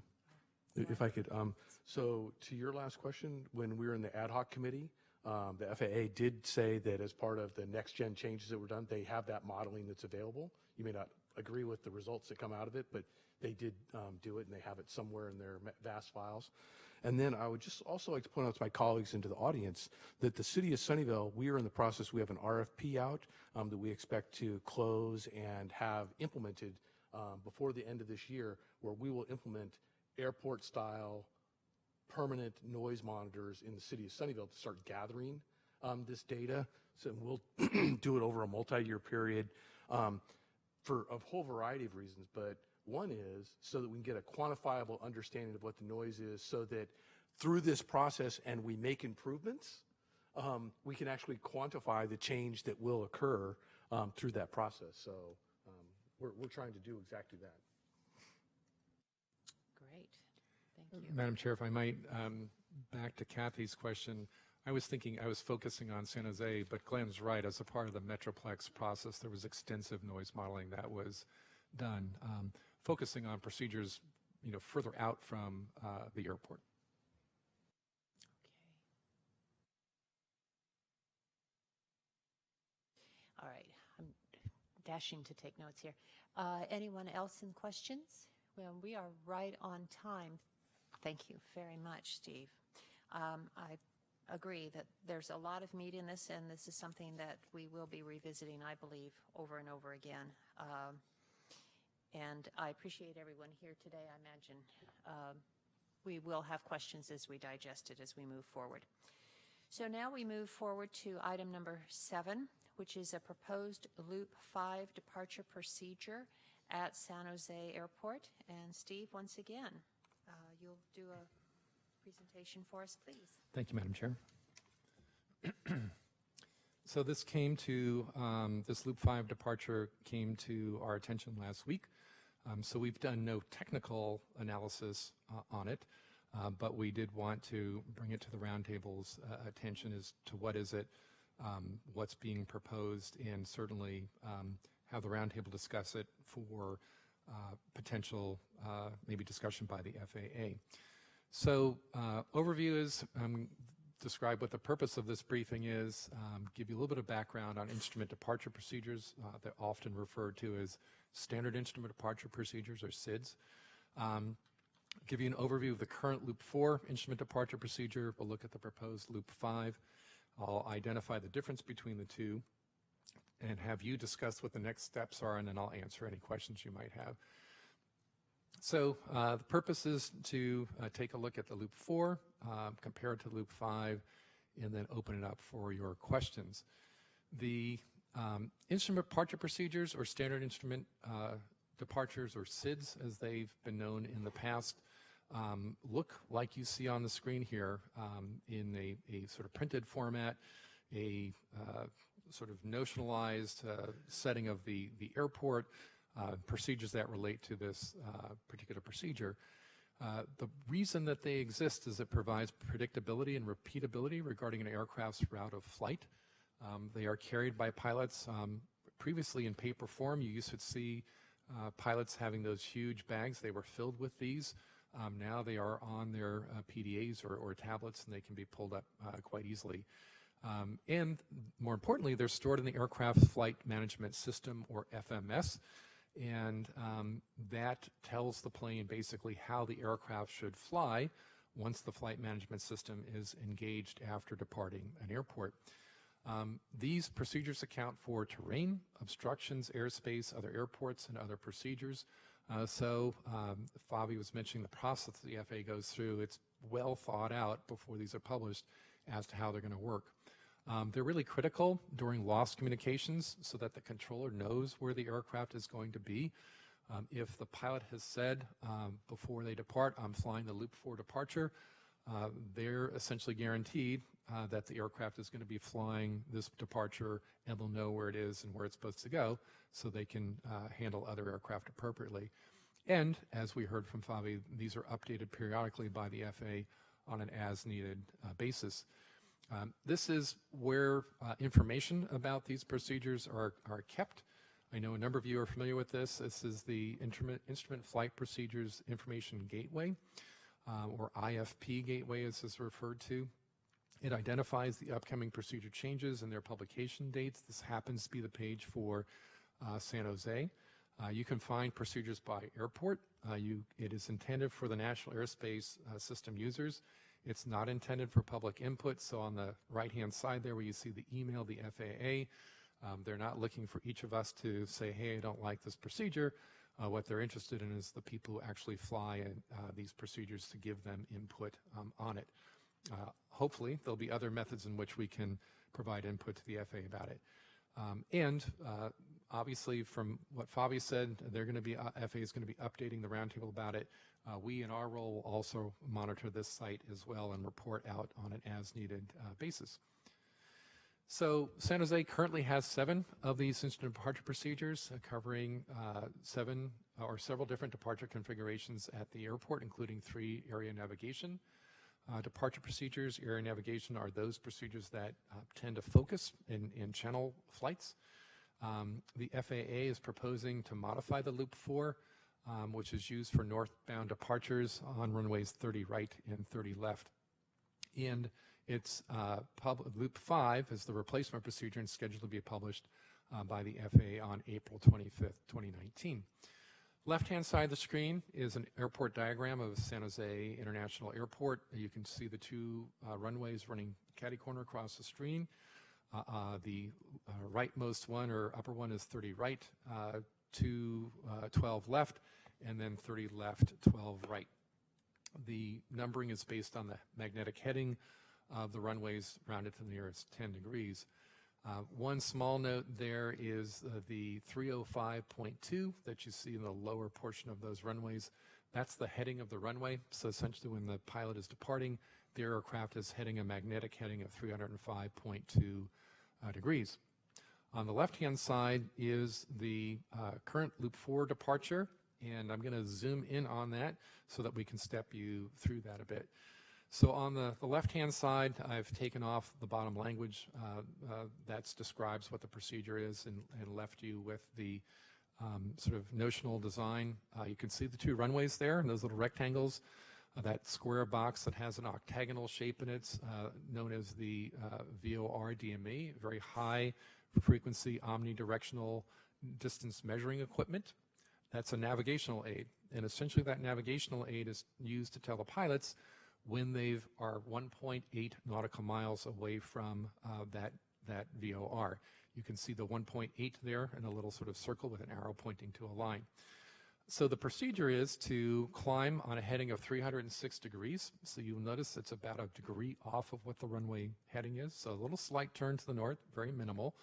And then to proceed after hitting that 1.8 DME point to turn right to a heading of 123 degrees. At that point, you're to expect vectors. Basically, guidance is what vectors are from the FAA air traffic control folks to the San Jose VOR DME. So essentially flying back to that navigational aid via the San Jose 340 radial. You can see that line there with the 340 degrees sticking out of it. That is a radio beacon or beam that is sent out from the VOR. It's precisely 340 degrees. When the aircraft crosses over it, it says, turn, follow me, and the aircraft will follow that. The aircraft can follow that to that BMRNG, or boomerang intersection, maintaining 5,000 feet. That is, they can't climb above 5,000 feet until they're told by the FAA to do so. And as you can see, it says expect filed altitude in 10 minutes after departure. So it's quite some time the aircraft is going to be going before they actually can begin climbing on the altitudes that they want under most circumstances. So a little bit of guidance there for lost communications, which again is another important aspect of these procedures. This is an image of the Loop 5, proposed Loop 5 procedures. I'll do the same thing, split them in half for you. Again, on the left-hand side is this notional depiction. I should mention on each of these slides, they're not to scale. So don't go home and measure it and try to figure out what's happening and whether it's over your house or not. It's meant to provide visual guidance to the pilots. And so it starts off essentially the same, a 360-degree heading to that 1.8-degree DME point. And then it changes. It flies to a right turn of 090 degree. So about an easterly heading, not quite as southeasterly as it was before. And then it intercepts a new radial coming off of the Oakland VOR DME. So that Oakland VOR DME is based at Oakland International Airport. It's sending a beacon out at 120 degrees. The aircraft will pick that up, fly it to that little waypoint called Blinch, B-L-N-C-H. You can see the waypoints that are on there. Don't have to write them down. I'm going to come up with them again. You can see what they are. And the idea is to stay on that VOR DME heading until you hit that, and then turn right heading 180 degrees, so essentially to the south, and then expect vectors from the air traffic control. They will tell you which direction to turn, and then over to the VOR DME, and then back up that 340-degree heading as was before. It ends exactly the same way. Maintain 5,000 and expect filed altitude 10 minutes after departure. To take a little bit of a further out look at this is a visual flight rules sectional chart. Pilots use this to navigate. It has a whole bunch of stuff on it. I just wanted to give you a broad overview of where this is. I'll zoom in. This is a street map, so you can see a little bit better. The green square shows where downtown San Jose generally is. The two blue lines are the runways. I've put my red octagonal symbol around where the VOR is. And then that red line generally shows the airspace within which the FAA expects this procedure to occur. Probably most importantly is Blinch, and I've located it there, put a little yellow circle around it. I've given you the decimal latitude and longitude for it, but it sits about 1.85 miles east-northeast of the intersection of I-680 and Hofstadter Road.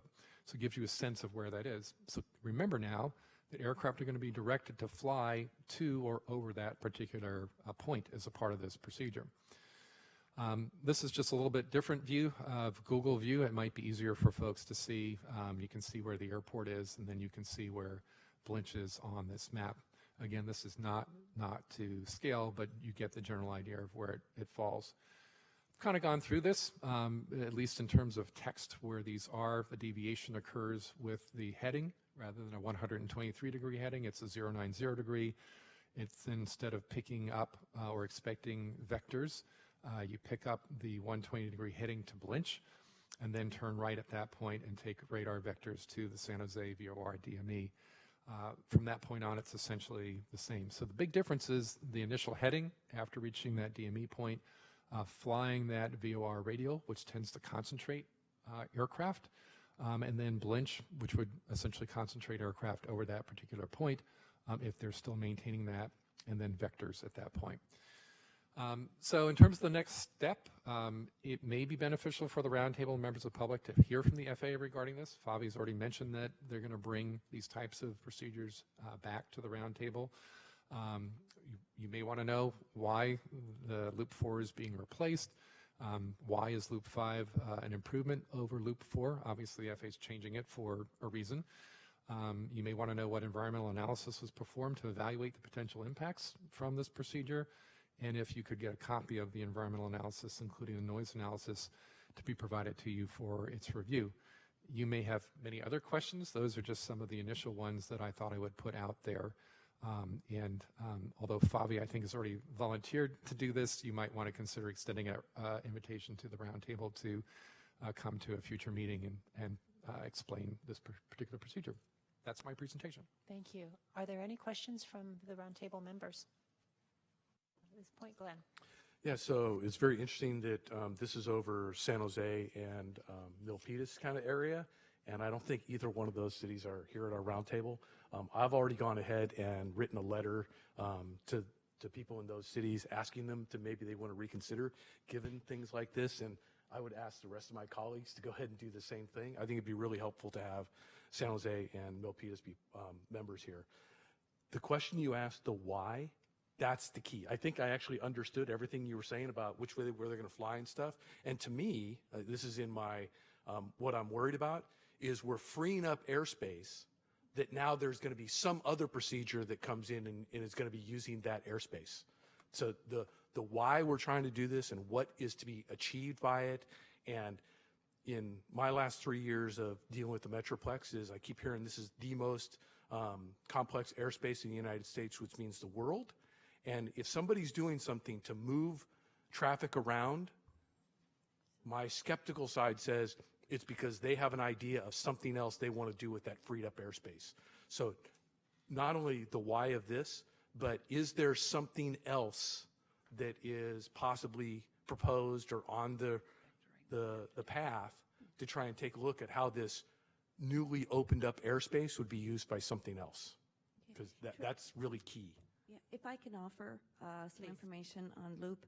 I learned about this yesterday, and so I have some preliminary information. Without getting too technical, I can give you the why, but I think if you want more information, it would really be helpful to get those questions in writing so that I can forward it, because the information that we are preparing to share currently is very brief, I would say. It's just a notification of the why. And let me just read to you verbatim.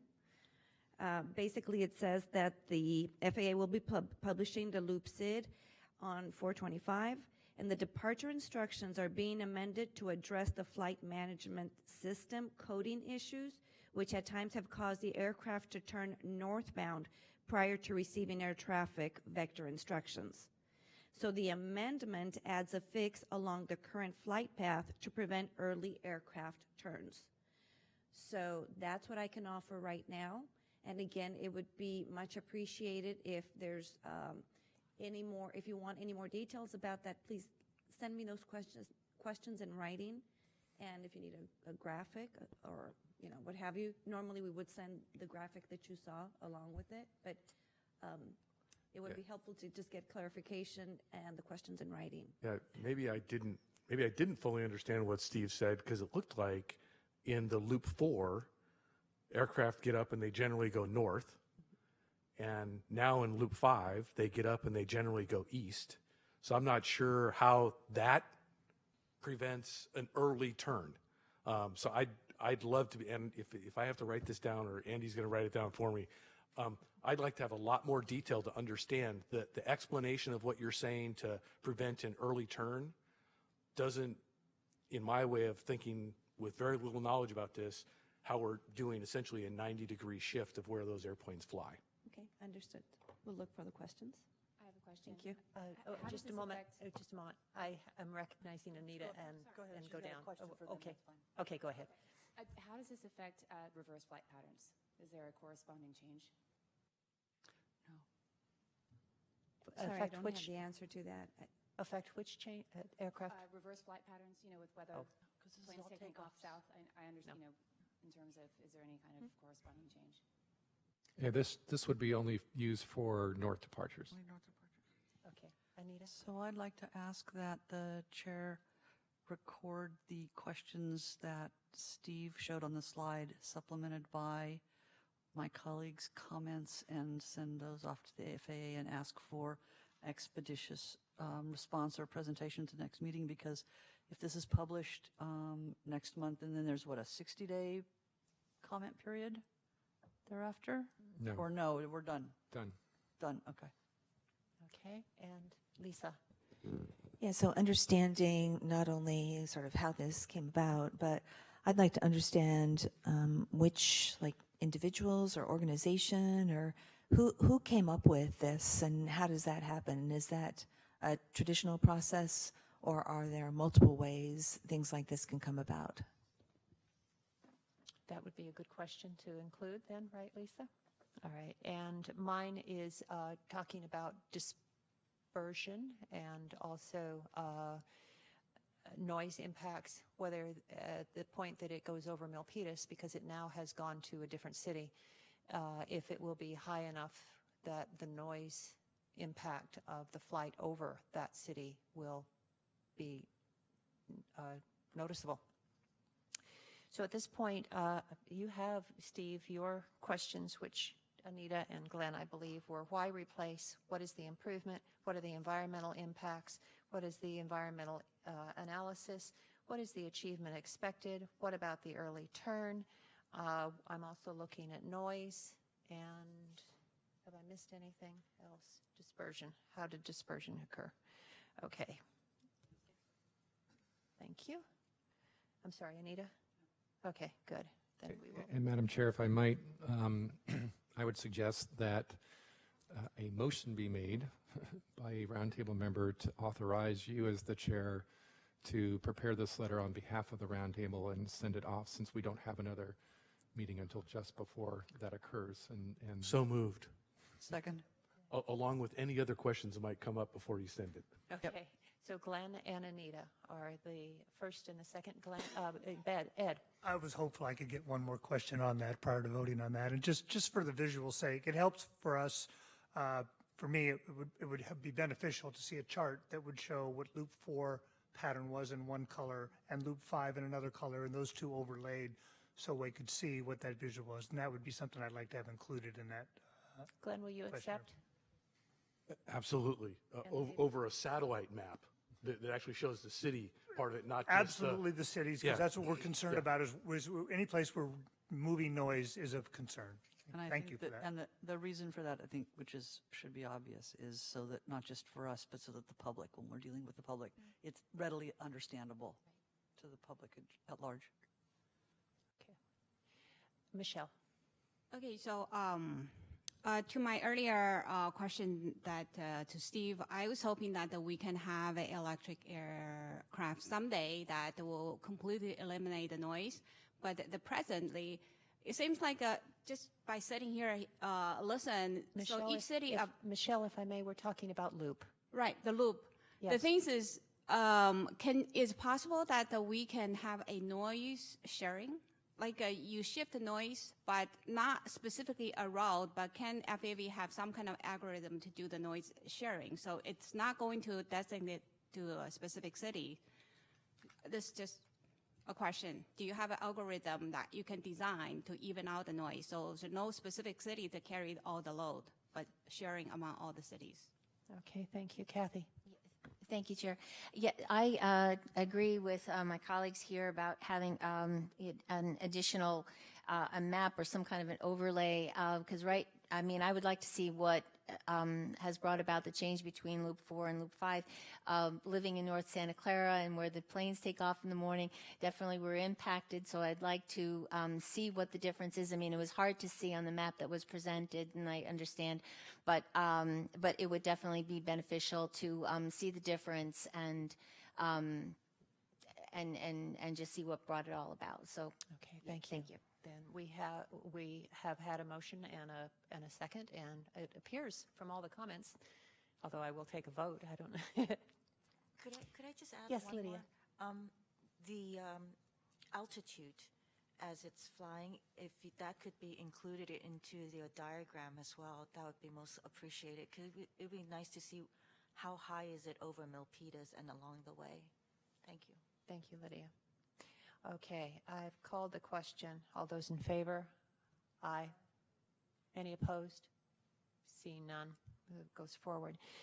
We are moving forward now on to item number 8, and we're running a little bit late on time. The idea here is that we'd like to get some information from the Roundtable members about your feelings about trainings, Northern California TRACON visit, the FAA Air Traffic 101, if we want to go further with that. Talk about work program development process. That's an opportunity to brainstorm, to think about things that we would like to do for the immediate, and also we'll call it a parking lot. Other things possibly for the future. So I've been looking this way mostly this afternoon. I'm going to look this way and key up, if you would, if you have suggestions regarding any discussion items for the future or feelings about trainings, things like that. Okay, Liang. Hi. So as the comment I've submitted, the bylaw was approved in the first meeting in a rush. We didn't even discuss the content of the bylaw. So I'd like to know specifically when it's coming back, and 2 issues that I have sent in my letter, specifically the subcommittee. If we form a subcommittee, I think the committee should be approved by the entire board, since they represent us. So not just the chair that's appointing committee members and chair. So when can we discuss that at some time? I have read your letters. I think Andy has definitely shared everything with me. I think she has responded to you, to your concerns. I'll let her, it looks like she wants to make a comment at this point.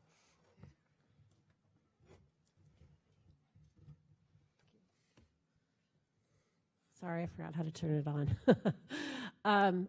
I've put it all together, and those comments will also be when we discuss the bylaws again, whatever month we choose to do that. But We've been looking at a time to talk about bylaws and the MOU to make sure that they are in sync with each other. But there's also a feeling, too, that we have to get the membership up and going. We have to get training. We have to understand how everything is going to get fleshed out. As to your specific question about the chair running everything, the chair is not capable of running everything, so she will be sharing. So we will be doing this as a future item for sure. I just don't have a date at this time. That's why I brought this up. It should be parked as a future agenda. Okay, good, good. We've got a park then. Great. Thank you, Liang. Anita? If by work program development process, it would be a briefing that explained the FAA's process, I think that would be really helpful. We did talk at some length about that earlier. So to me, I'd actually frankly put that ahead of almost everything else, because I think until we understand how they go about doing things, we'll be spinning our wheels. I understand. Madam Chair, it's over here. We would just like clarification of what type of process, the FAA's process, that you would like to know more about. Procedure changes, to me, that would be the big one. Maybe other people who've been at this longer than me have a different idea, but that's... I think you're referring to what I was saying before earlier about exactly. What is the process by which the FAA goes through, because it's a very long, complex set of reviews and different things, and how does that all work, and what are the steps, and what is our input points that go to that? Where's the inflection points for other folks? Very good. Lisa? Yeah, so I sent in an email with a bunch of ideas on this topic, and I think it's really important that we all come up to speed on what the Select Committee did, as well as the Ad Hoc Committee. I don't think everyone participated in both of those. And to me, those are the two major bodies of work that we want to very quickly follow up on and see action on. With the understanding that we will not be revisiting any of the items that the Select Committee chose to submit and that the FAA is currently working on. Right. I just think we all need to know what's on there and follow up with the FAA on the work products from both those two groups. I agree that the bylaws and MOU also need to be addressed. And I was less concerned about the training, and I was thinking that could be spread out over time. But specifically in terms of the work program development process, I think we probably all have things we want to add to that. And I don't know if, what process we're going to use from that. I know I sent some stuff in. I think other folks did. So are we going to have a laundry list and then prioritize within this group, or how are we going to figure out what we're going to do first on the work product? Madam Chair, Vice Chair, I think that would be the idea, is to collect up this laundry list of items. We can then, in our role, put it into a potential work program format, or at least tee it up as to, here are the items you've all mentioned, which ones do we want to spend time on, what do we want to put some priority on, and then we would put some words around that and ultimately have a document that would guide your work on an ongoing basis. And I guess I'd like to add that I'd like to do that sooner rather than later. Okay. And I would hope that we would draw on Steve's expertise with other roundtables as to which you think are the most productive in that discussion. Absolutely. I'm also going to ask for the interest in the TRACON visit. If we can revisit that too. Who is, so far of the speakers on this side, interested in TRACON? Is it a priority? Okay. It's not as a part of a meeting. Sorry. Well, it's a bus to Sacramento. What is TRACON? TRACON, go ahead, please. Fabi or Steve. Can you turn on the mic? Okay, sorry. So the TRACON is Terminal Radar Approach Control, and it's located, I believe it's in, I refer to it. Sacramento. Thank you. We refer to it as NCT, Northern California TRACON. But there you can get the visual for how airspace is managed, and I believe it's 10,000 feet and above. Is it 10,000? Up to 18. Thank you, Bert. So it's an FAA facility, and you can see how our traffic is managed. As we move forward, we will hear more and more about how TRACON, the individuals working at TRACON, influence the FAA decision and how they influence our flights and how flights are programmed to go through. I mean, to be very basic. Yeah, great, thank you. Okay. I have one more item to propose, but maybe we want to let the other side. Okay, I'll come back. I'll come back. Okay, great, Leanne. Thank you. Madam Chair, Bert did want to, I think, mention Yes, something Bert, about the thank you. TRACON. Madam Chair, on this topic, typically SFO Roundtable and the Oakland Noise Forum join forces and charter a bus, do lunch, and visit the TRACON. We'd like to offer it. We join forces and do that, the three agencies. Very good. Okay, thank you. Glenn. Yeah, I'd be willing to go to TRACON, and I think we might also want to consider whether or not we could get a tour of the San Jose Airport Control, air traffic control, because they're the ones that are actually implementing or discussing with the pilots the procedures that bring them over all our cities. I think this piece of what was said of being able to figure out, my terminology is, what are the problems we want to work on first? I could probably ask 7 people and get 8 different answers on what the number one problem we should be working on. So I think being able to do that sooner than later would be great for what goes on. I will just point out the ad hoc committee, the deliverable that we produced, the FAA has said that we will have a response, the next response with a little more meat on it by the end of June. So as you look at scheduling that, maybe if there was before the end of June, we kind of had a review of what was done in the ad hoc committee, and then after that, maybe we'd be able to, just from a timing perspective. And then I would actually like to schedule a discussion about aircraft noise complaints and how residents file complaints. This may be applicable also to the Santa Cruz SFO people, but certainly for South Flow, I would like to see if we could get our air noise consultants to go ahead and be able to produce, anytime we were in South Flow, a list of all the flights that happen, the number of them that occur, the times, all that kind of stuff like that.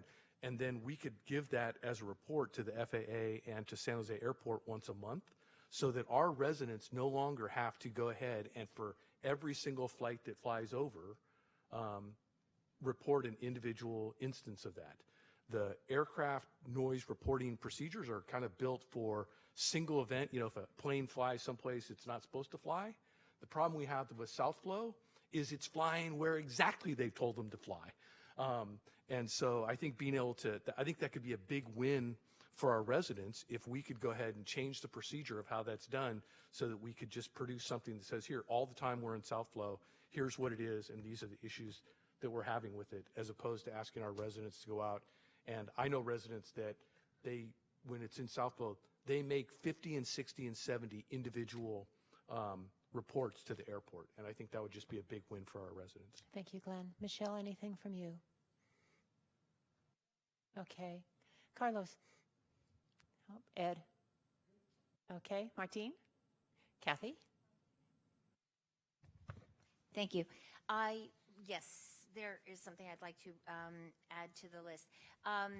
Years ago, and it's before my time, even I think before I came to Santa Clara, but I understand that there were agreements made between San Jose, the Mineta Airport, and the city of Santa Clara regarding issues regarding the residents in North Santa Clara. And I would like to follow up on whatever agreements were agreed to between the two parties, and just follow up and see if how current they are, and frankly, even if this loop between Loop 4 and Loop 5, if that has any impact on decisions that were made, and just basically just get an update. Thank you. Thank you. Lydia? Thank you. I did submit some priorities for the work plan to Yes, you. So thank you. you don't want me to go through it right now, do you? I Or- have them. You In fact, have I have them okay. right here, so Very thank good. you very much. So first, I want to say thanks to Bert for offering the trip to see TRACON and visit, and also to Glenn for not forgetting San Francisco air traffic, because we're also affected by the San Francisco route. But I would like to also kind of understand, Madam Chair, why would we not be revisiting the Select Committee's why are we not revisiting any of those issues or problems? We Why can are- discuss that, definitely. Yeah, I mean, there was a lot of great things that came out of the Select Committee, so, and that was not a restriction that was placed on San Francisco Roundtable. Why is that a restriction on this roundtable? We'll discuss that. Thank Okay, you. thank It's you. noted. And I'd also love to know the airport's business plan. There's San Jose Airport's business plan as well as San Francisco's, given they have the passenger aircraft, but then there's also the cargo aircraft. So their business plans are different, and I would like to know where are they at their capacity, and how much more increases would there be? Okay, we'll look into that, and I'm going to need some clarification if a roundtable can look into cargo versus commercial too, if that's even effective for us. But thank you. Only simply because the cargo planes, they do fly at night, and their increases are also starting to cause issues with sleep, etc. I totally understand. Good. Another item is I would really like to know what are the responsibilities that fall underneath the airport as well as under FAA. Simply because in the roundtables and in our ad hoc committee with San Jose Airport, oftentimes the issues are deflected to some other body, and it would be really good to have an understanding about where does the responsibility fall. And also with the FAA, they have the environmental department, they have their design department. It's always been deflected, so I'd like really clear understanding of where all the responsibility fall. And on the Pirate, I know I'm speaking to a specific one. Since they have something out, would the roundtable be willing to look at it pretty soon in order to draft a letter stating where our positions are? Thank you. Thank you. Okay, and I didn't get hands for interest in TRACON, depending, of course, looks like just about everyone. So we've got a bus, at least full. Good. Thank you very much. I'm not responding to anything due to the time today. This is information gathering here, and we are running out of time. One more item. Yes, So I echo what Glenn suggested. It's really an equity issue because a lot of residents are so busy they simply don't have time to file a complaint. And I also like to understand what's the role of these complaints and in FAA's decision process or in the airport decision process. Do they even matter when residents spend so much time to complain? Thank you. Yeah. Okay. I'm going to close unless we have anything else to be added and move on to agenda item number 9, which is comments from the public. We are running quite late. I'm a little bit concerned about our time reserved for space here. I will ask Mark, I will give you 2 minutes at this point. Mark Schul first, Darlene Yapley over here, right sort of center, Marie-Jo Fremont, Ron Gilbart, and Robert Holbrook. Okay. Mark Schul from Palo Alto. The FAA has made major changes in Santa Clara County over the last 18 months. For example, newer arrival altitudes on Surfer. These have resulted in some increased use of speed brakes at Eddy and over energy problems on Surfer. The initial approach fix for every single approach over the peninsula into San Francisco has been moved from San Mateo County into Santa Clara County. Large volume of SJC South Flow traffic that turns now south over Palo Alto, East Palo Alto, is clearly in the middle of Class E and Class D airspace. Pirate directs traffic from the Woodside Bore up on Summit on a 060 heading directly for Moffett before its turn, not Menlo anymore, directly towards Moffett. Pirate introduced the nighttime traffic from Oakland, oceanic traffic from Oakland, which includes freighters, from over 92, where it was before, over San Mateo Bridge. Now it goes directly over that pirate track, over Woodside, over Moffett Field, right over Santa Clara County. SFO is implementing GBAS as an overlay that the modeling has showed is going to increase noise. All of these things have happened in the last year or 18 months. So there are a lot of big issues that I think need to be addressed, and time is of the essence. Thank you very much. Thank you very much. Darlene. Thank you for monitoring the IFP Gateway. I think this is a very good use of resources.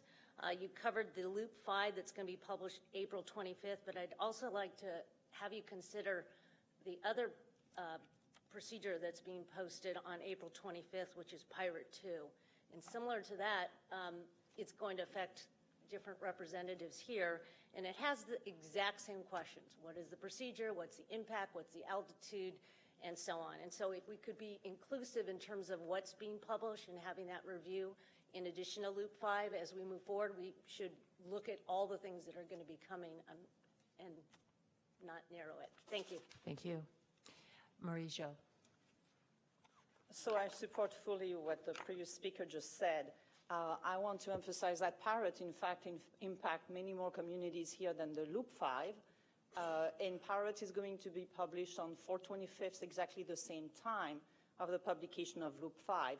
So if you're requesting to get the environmental analysis for Loop 5, please include the environmental analysis for Pirate, which we have been asking for months, not me, but communities, elected officials, and we still have not received any data. And as long as you're looking into Loop 5, I'm going to put back on the table the daily departure from San Jose to Narita, ANA, I think 171, does not do the loop, and it gets an exception, and it flies over Palo Alto at 4,000 feet. Why do we have a departure? It's one flight, no big deal. We get another 300 a day. But why do we get a departure from San Jose to Narita almost single every day? Because I complain about it when I'm at home. So please clean that up, because I asked the airport in San Jose and they say, well, it must be available somewhere. Thank you. Thank you. Ron Gilbert. I'm going to do this a little different. I actually dropped out of talking about this with Sunnyvale, and I think some of the members have not seen me around. But today, I want to get back into it. I want to thank you all. I feel really good about something's going to happen now. Thank you, Sunnyvale. I'm sorry I kind of dropped out. But you guys really, it looks like you really have it together. And let's go for it. I just want to say thank you very much. And I have some health issues, and I think they're coming back to good things. So I just wanted to give some pats on the back. Let's go for it. Thank you, Ron. Robert. For members that are new to the airplane topic, one of the items that's come up often is the whine that's emitted by certain airplanes as they approach the airport. It's a defect in the design of Airbus airplanes. And we've heard from the FAA and others that a fix is available for about $3,000 to $5,000 installed if it's done when the planes are regularly being maintained. One of the things that I'm really optimistic about that seems to be coming out of the SFO roundtable with Bert's helpful assistance is that the SFO folks are working with the airlines on a voluntary plan to get these things scheduled in the next 3 to 5 years. And while it's longer than I'd like, it's at least progress, and it's going to make a big difference at a very low cost. The FAA spoke to the membership that makes a roundtable effective, and that includes participants from the airports, such as SFO, and the airlines, which we saw listed on the slide that was presented earlier today. I don't see any airlines here.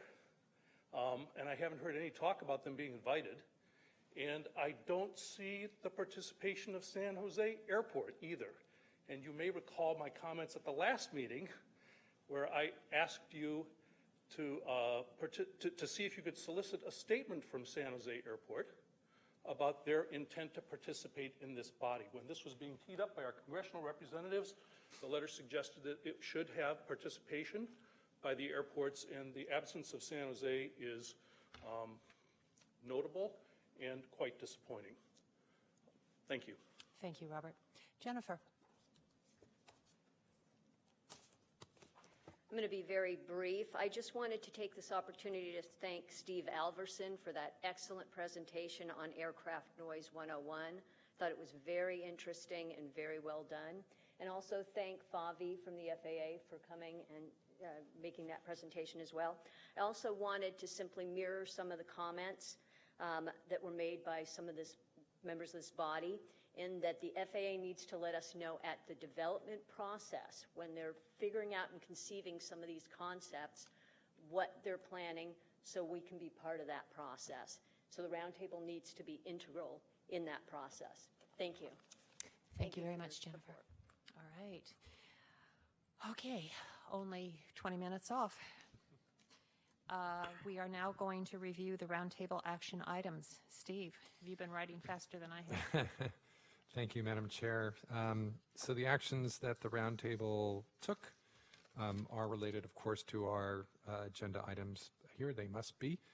The roundtable did a reconsideration of its bylaws amendment from the last meeting, basically did a reset, and then voted to approve that reset, and then voted to approve that for the counties, that elected officials, the chief executive officer and staff could be representatives for the county.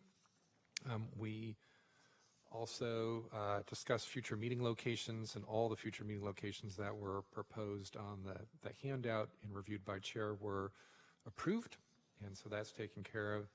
And then the last item was the roundtable authorized the chair to prepare a letter to the FAA addressing the questions that I raised in my presentation, as well as other roundtable members raised regarding the Loop 5 departure procedure, and forward that to the FAA for being addressed at a future meeting. Madam Chair, would it be in order to ask to amend that item to include the Pirate 2 procedure? Steve, I'll look to you.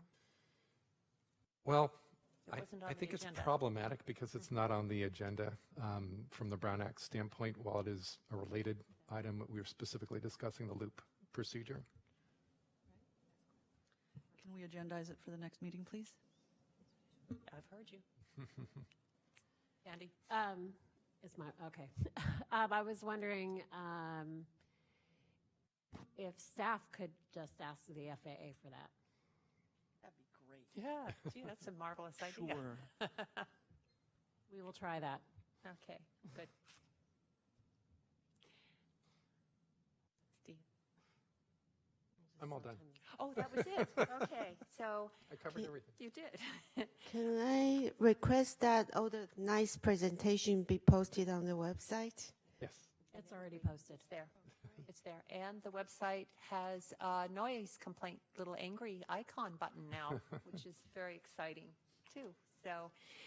I do have one thing to mention. Where are we? Who's talking? Okay, thank you, Michelle. So earlier on the bylaw, I believe Glenn has the motion not including both state and the county, and we focus on county. I would like to mention, can we agendize for the motion for the city, the next meeting? Or clarify it, so at least I'm confused, Okay. and I'm not quite sure what the motion was. I thought it was for the city, we will have the elected official as primary. We allow the staff to be the alternate. But apparently, Andy has, right before the meeting, has clarified that's not what the case at the last meeting. The motion was actually, the motion was to not allow residents to serve, and it Right. didn't, it did not That's right. mention staff at all. So that's not what the motion was. The motion just said So, but regardless, when we reconsidered, it wiped that out, that discussion out, and so the motion that was at hand was the motion that Glenn made today, which only addressed counties. Can we add the agenda for the next time to address the cities? We reviewed the tape, and the vote was to do as Andy has said, that there will be no residents, period. You would need a second if you wanted to get that back on the agenda for including residents. I'm not saying to including the resident. I'm just saying that the staff. No, I not the resident, only the staff. Andy said that we did not mention the staff in our last motion. And my understanding, I thought we did. Not residents, so leave the resident out. When we reviewed the tape of it, the motion did not say anything about staff. Correct. There was conversation about it, but the motion did not include that. So we can add it to the list of bylaw changes, but it needs a second to, it would need a second at that time. Correct? Yes. Yes. Can we put on agenda to review that item? Consider it for a future agenda. We can consider it for a future agenda, yes. Okay. Good. All right. So I'm going to do one more round of trying to sum up. Also, I'm hearing very good for TRACON. I'm hearing bylaws will come back. I'm hearing work process, FAA process, set of reviews and steps, clarification of procedure changes, inflection points. I'm hearing the work products when we can get them from Select Committee and South Flow work program process sooner rather than later. I'm hearing from Glenn a tour of the San Jose Airport air traffic control and get our priorities in place soon, which I will be working with Steve. You indicated that the ad hoc, we are expecting a response by the end of June. And you wanted to know about how aircraft noise complaints are handled specifically with South Flow, the procedure, when they are in the South Flow procedure. Kathy, I'm hearing interest in information on the Moneta SJC and the city of Santa Clara regarding specifically Northern Santa Clara agreements, an update, and whether there will be an impact with Loop. We'll try to include that in the letter. Lydia, understand the Select Committee restriction, airport business plan, and cargo plan. Responsibility of airport and FAA, issues deflected to other bodies, for instance, design and environment, and pirate. And I heard from several of you in the community that you have an interest in pirate too. So I think that pretty much sums up today's meeting. May I have a motion to adjourn? Second. Thank you. You don't need one, but that's okay. What? You don't need one, but that's okay. Okay, I'll get it. Yeah, you're adjourned.